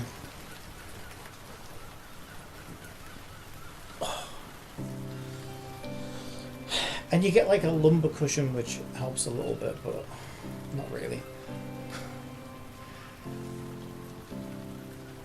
But yeah, like I said, 2 weeks. It's delivery is expected within 2 weeks for this new one, so. But yeah, it might affect my stream times just because I can't sit comfortably for very long right now. What is what it is. This is all because my freaking bed collapsed. Freaking sofa bed collapsed. I've got a bed now. Bed's great. New bed's great. But I still need something to sit on. Because obviously the sofa bed was both things, right? It was, and originally I was hoping to keep the sofa to sit on, and then just not use it as a bed anymore. But I think I drew a picture of this. The reason that didn't work out. That's why they say never buy cheap, as it's trap that even my family members fall into too. Yeah, but if you can't afford better, you can't afford better. You can also only afford what you can afford, right?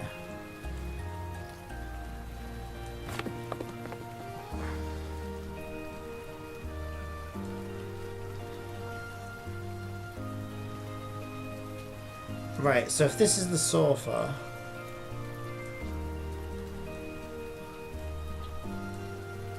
amazing drawing, I know. Okay, so what happened with the sofa is it's a two-seater sofa and I'm one person, right? Don't know if you noticed. So what I used to do is sit in the middle like this. That was my pink ass. There.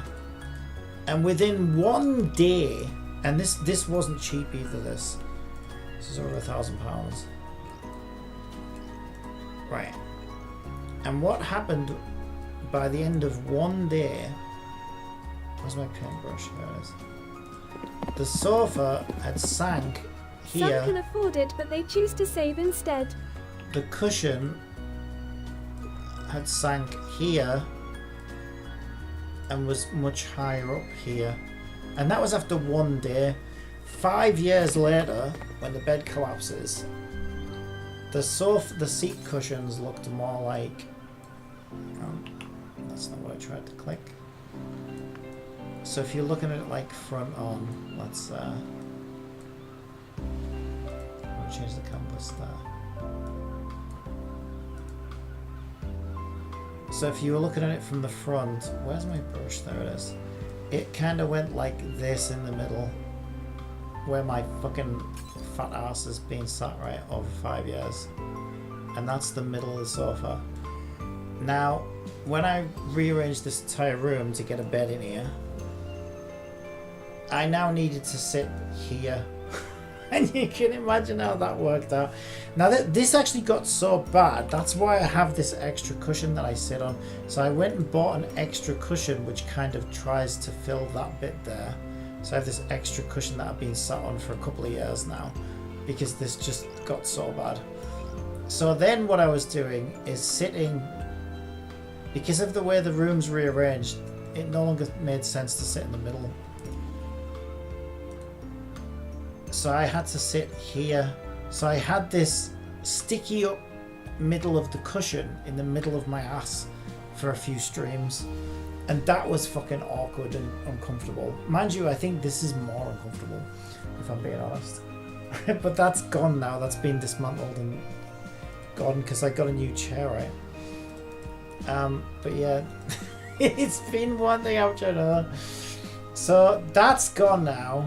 And I have this fucking chair that's hard and no back support, and after 2 hours, it's hurt my ass.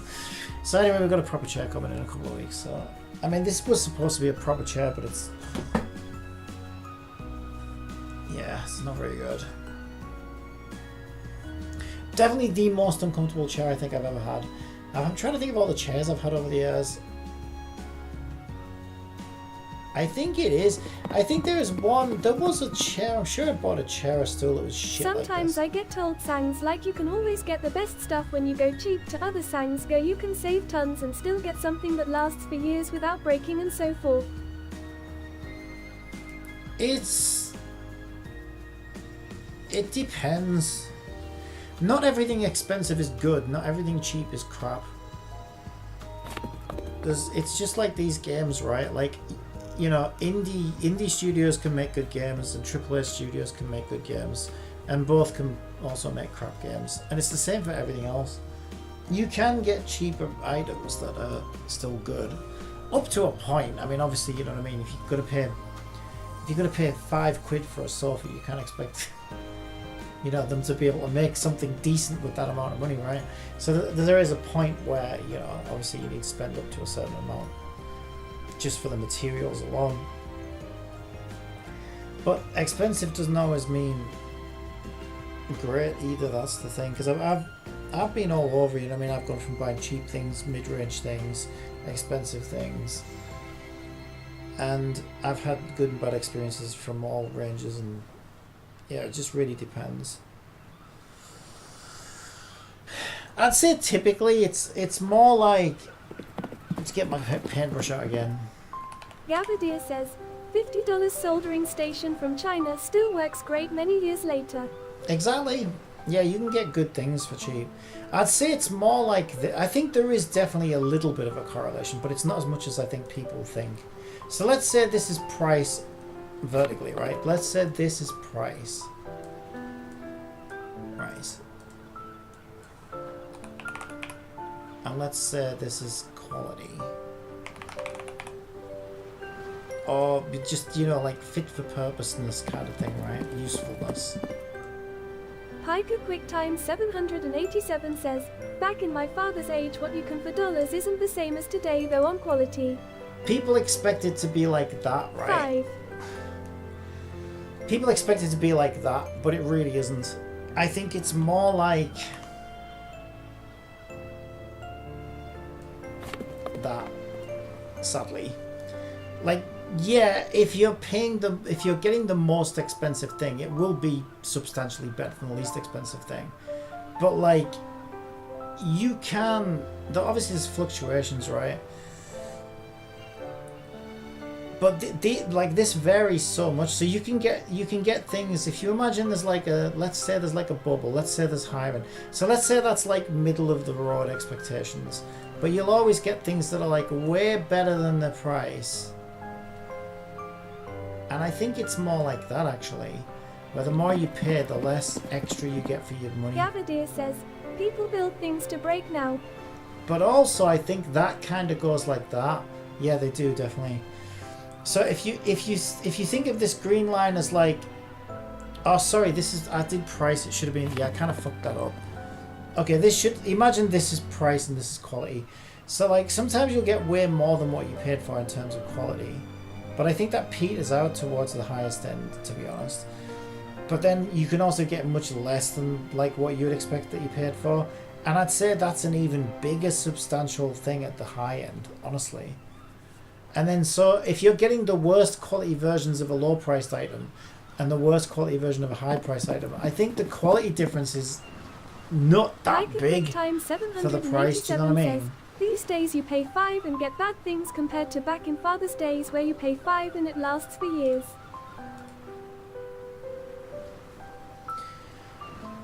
I don't know, it's hard to say. I don't know if I completely agree with that. Because apparently, like, so here's the thing, right? Because I had this argument before. I used to work for a well-known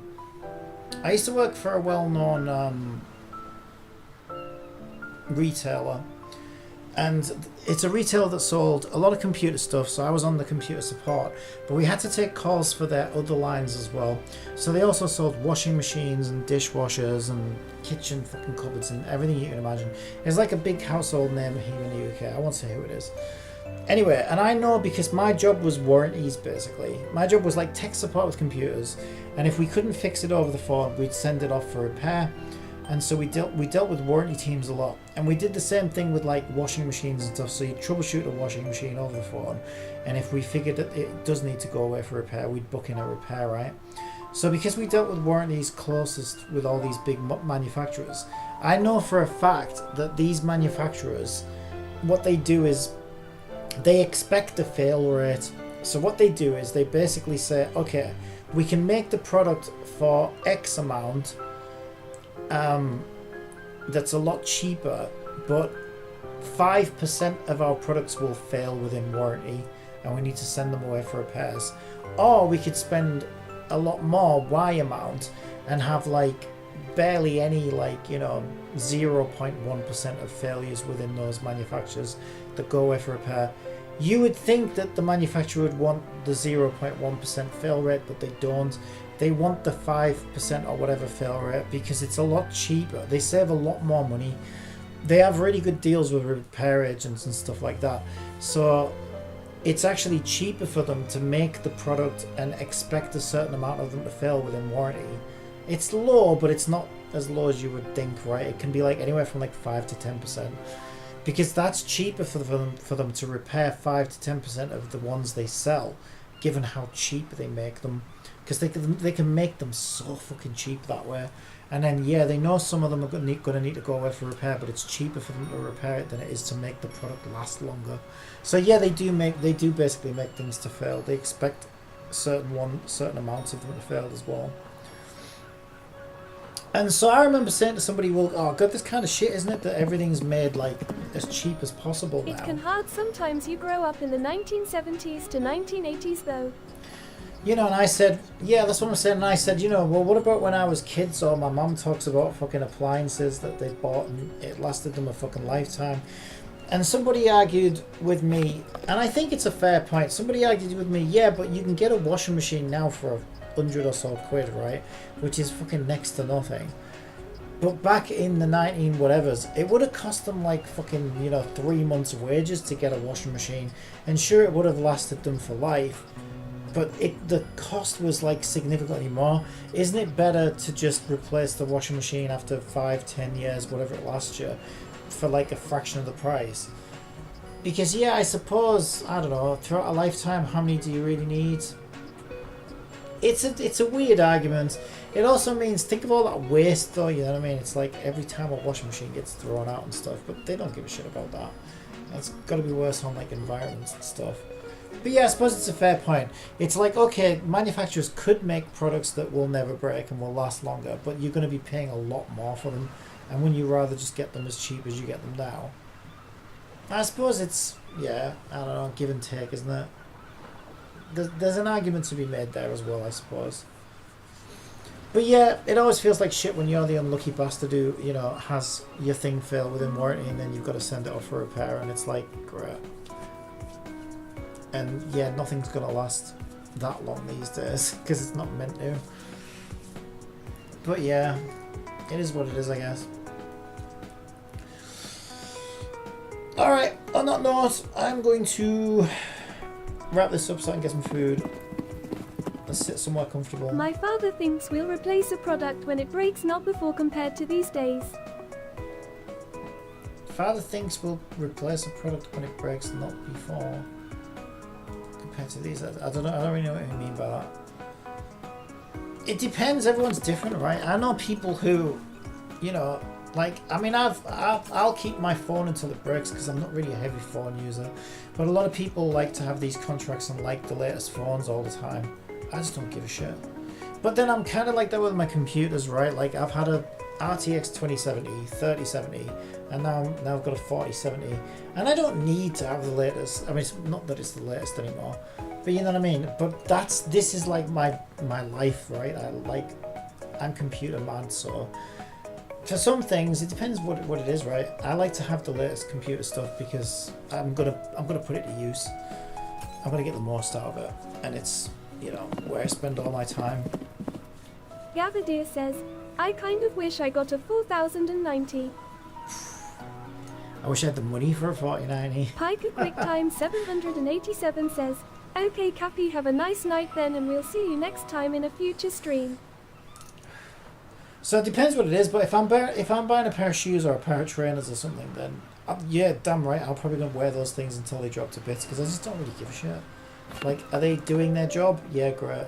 And yeah, I could have, you know, I've still got my my older PC there, sat there, and it still works fine.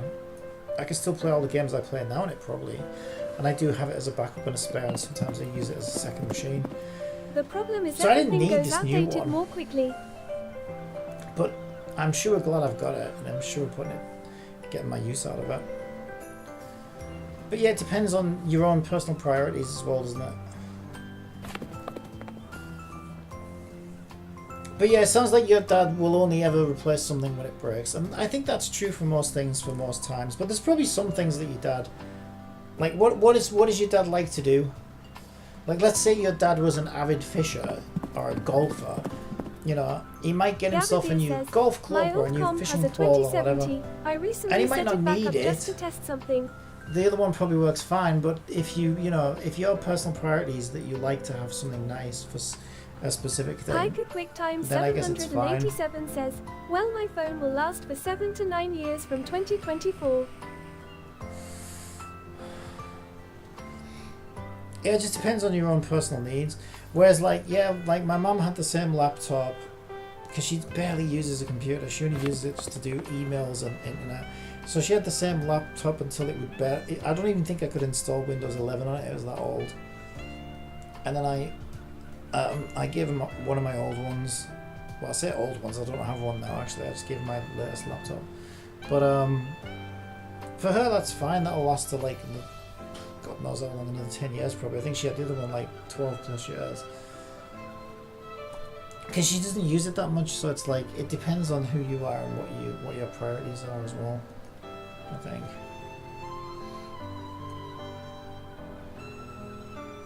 What your personal needs are.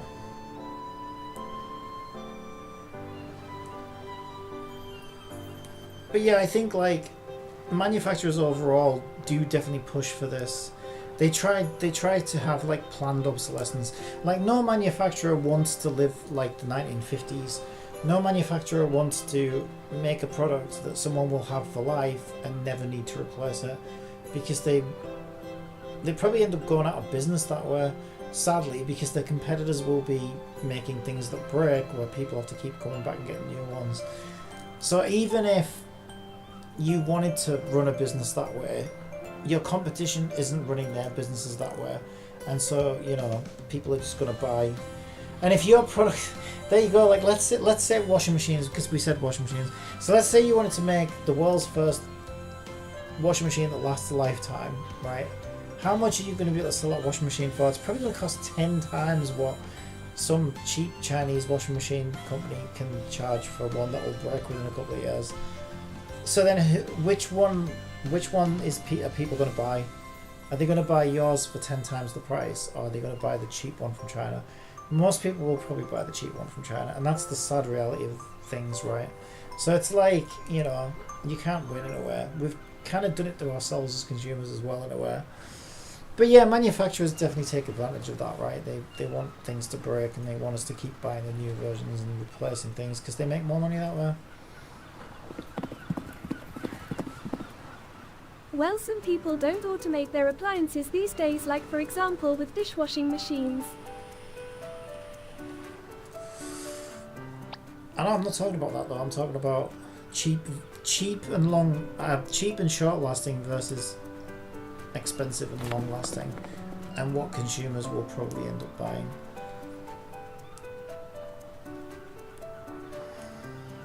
And like for a washing machine, it's not going to do anything drastic, right? It's not going to suddenly make your clothes sparklier or prettier or whatever when you've finished washing it. With something like a computer, it's different, right?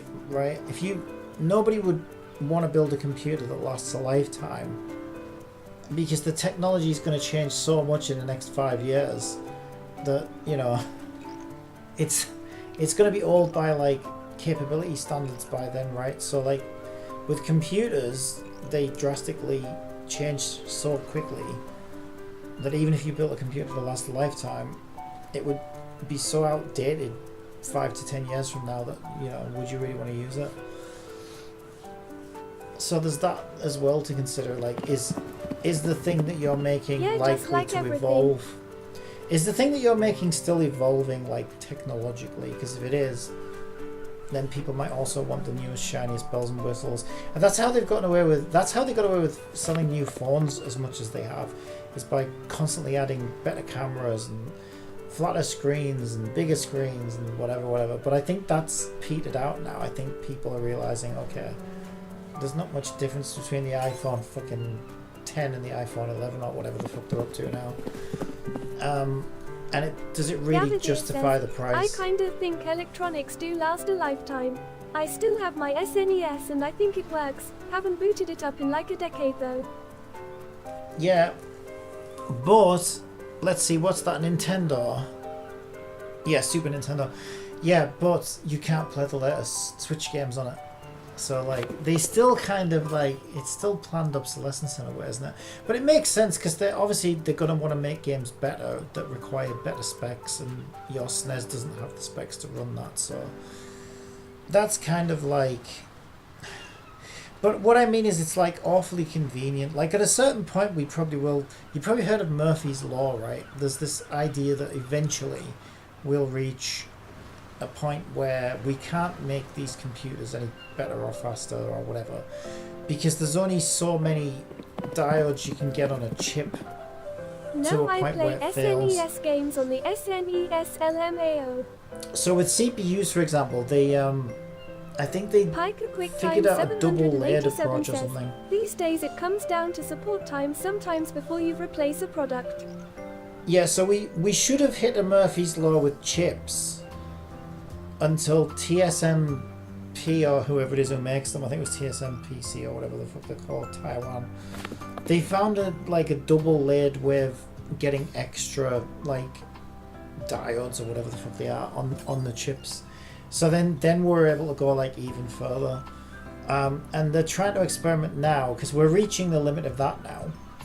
So, like, at a certain point, like, you literally... They have them down to, like, an atomic level. I think the chips now are down to, like, atomic... You know, like, atoms. Like, basically as atomically small as you can get them. And they've done experiments where if they try to make them any smaller, it just, like, the electrons just don't... They're not reliable. They won't... You can't control them anymore because it's, like, subatomic or whatever the fuck. So now they're trying to, like... I think that's where quantum computers comes from. Because you have to be down to the quantum level with these chips. And so I think that's the thing they're trying to tackle now. So the only way we can go beyond where we are now is if they get the chips down to a quantum level. And it's like, it's insane. So eventually there's going to be a, like, stopping point. It's Since got to be ads are right. about to run on Twitch, how about I tell you a joke? What the lawyers wear to court? Lawsuits. But I wonder, because I think we've reached that point anyway, because if you look at a lot of the newest tech, it's like ray tracing and stuff. Do you really need ray tracing in a game? Ray tracing seems like such a massive waste of compute power to me. Sure, it does look a bit prettier and it's a bit more accurate with the lighting, but is it really worth the extra compute power? It seems like a scam to me. And AI is another example of that. Like, when you start doing, like, AI inference locally on a machine, the amount of compute it takes is absolutely insane.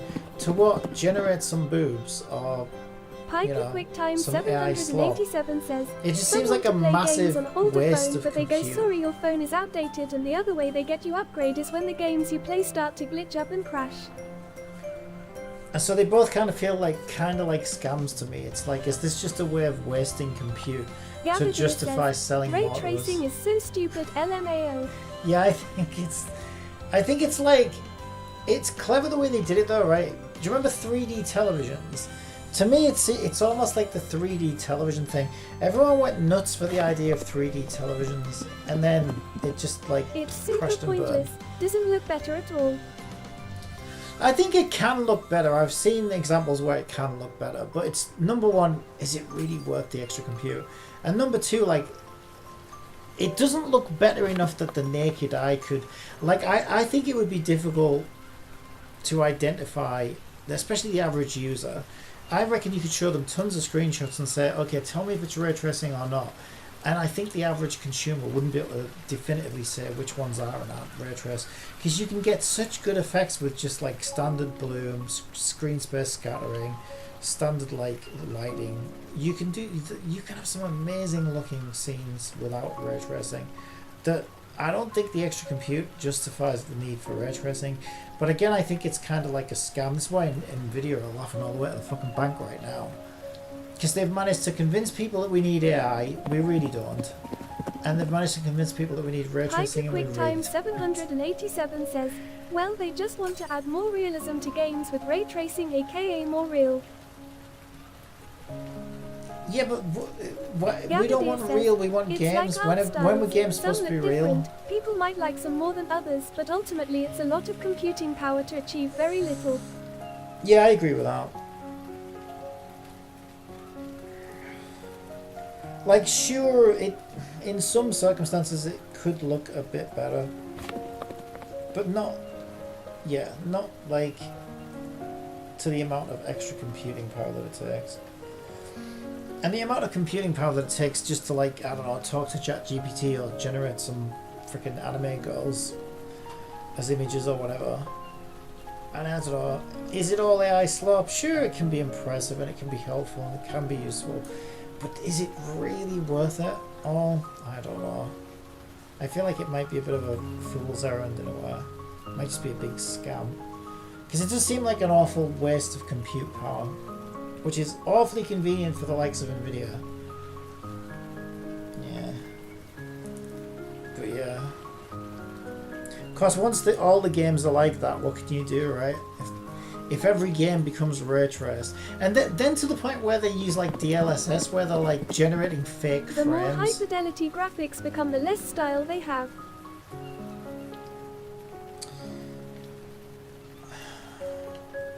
It depends what style you're going for, I guess. I guess if your style is realism, then maybe not. But yeah, I know what you mean. Like, if you want like something like this, that's why I prefer Unity over Unreal. I like stylized games like this. And I think Unity is much QuickTime better at that. 787 says, some come from the idea of this game world you could travel to one day. Do we really want our game world looking like this when they enter our game world? I also don't think graphics are as important as a lot of people think. I mean, if you look at some of the most popular games, not all of them have like cutting edge graphics.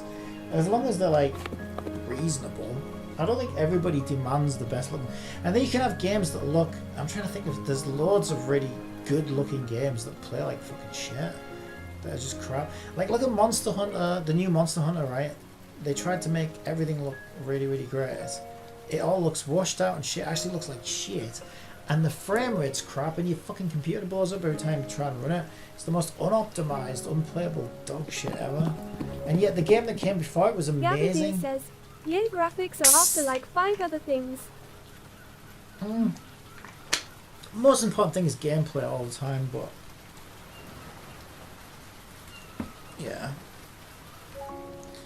I just don't think developers should be chasing graphics at this point. Hiker I think QuickTime it's a fool's errand. 787 says, well, do it for the first person experience. New Monster Hunter did suck. Gavadir says, the new one did suck, LMAO. Yeah, it really did. I just think the industry's going in the wrong direction with all that stuff. And that's what I like about these types of games. These are much more creative, much more optimized, much nicer to play. And I think that's the nice thing about developers staying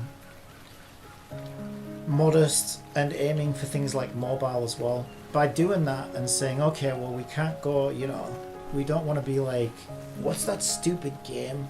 Star Citizen, that game that'll never get finished. Oh, its graphics are realistic and it's got X this and X that. And it's like, yeah, but it's not even a freaking game. And the amount of money they've spent on that and ripped off people is absolutely insane. How is that a good thing for games to go? Like, that's the worst example ever. It's so dumb.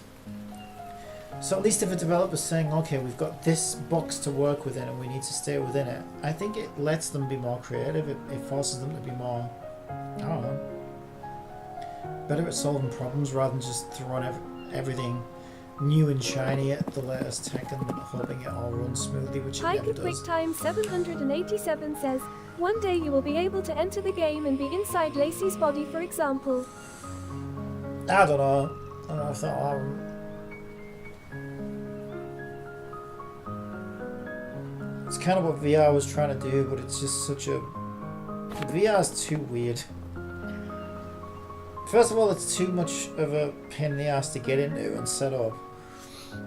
And then everything's like... They haven't figured out good ways to control things and interact and stuff like that, I don't think. Gavadir says, even me with a pretty beast PC, it's just luxury really. I wouldn't mind turning settings down to get more FPS. Yeah, I I'm the played a same. little Well, Overfield with VR lol. my TV's capped at 60 FPS anyway, so I was just go at 60 FPS. If I can't see the frames, then I don't care whether they exist or not. Yes, it could technically cut down on input Still latency, just but- use the gamepad, but it was neat being able to look around by turning my head. Yeah, but if I had to choose between 30 FPS and a game that looked like a movie, or 60 FPS and a game that looks like this, I'd pick this every single time. It's going to feel way better, and it's going to be a better game to play. Pika QuickTime 787 says, well, VR will including all 5 senses one day to evolve into FDVR. I don't know, I don't believe the hype, Pika. I don't know if it will.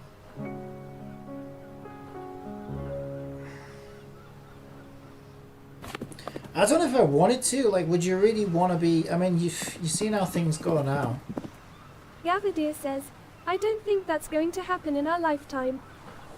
I mean, that's basically... Look at Meta, right? That's what Mark Zuckerberg was aiming for. He was aiming to have everybody stuck in their little VR headsets so he could advertise to them and sell them everything and spy on them and sell their data and make a Facebook that traps people inside a VR world. And look how much it flopped. Only daft kids mess around in it, and everybody just laughed. And he spent billions trying to develop it. I don't think that's what the average consumer even wants. Even if they could make it, I just don't think most people would be interested. I don't even think I'd be interested. It might be fun for like half an hour to an ROFL, the hour. multi-million-dollar meta event that like 2 people came to. I think even if I felt like I could enter a game world and be in it, it just sounds too... Even that sounds too cumbersome though. Like, I don't know, like, I don't necessarily want that. It would depend on what the experience was. And then I'd probably only want a Pika maximum of QuickTime 20 minutes. 787 says, at Gavadir, yeah, so far their predictions for that tech is at the earliest the 2070s. Yeah, but predictions... There's been all kinds of predictions. I remember they were predicting the end of the world in 2000? I'm showing my age now. That never happened.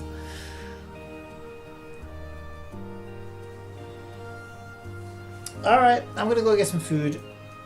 Thanks guys, I'll be back on tomorrow. And I want to try and sort my Infinity Nikki out, because I'm stuck in this awful quest. But there is a new patch that I haven't been able to play because I'm still stuck in this quest, so I might do some Infinity Nikki. I'm not sure yet. I'll figure something out. Alright, I will see you guys later. Bye!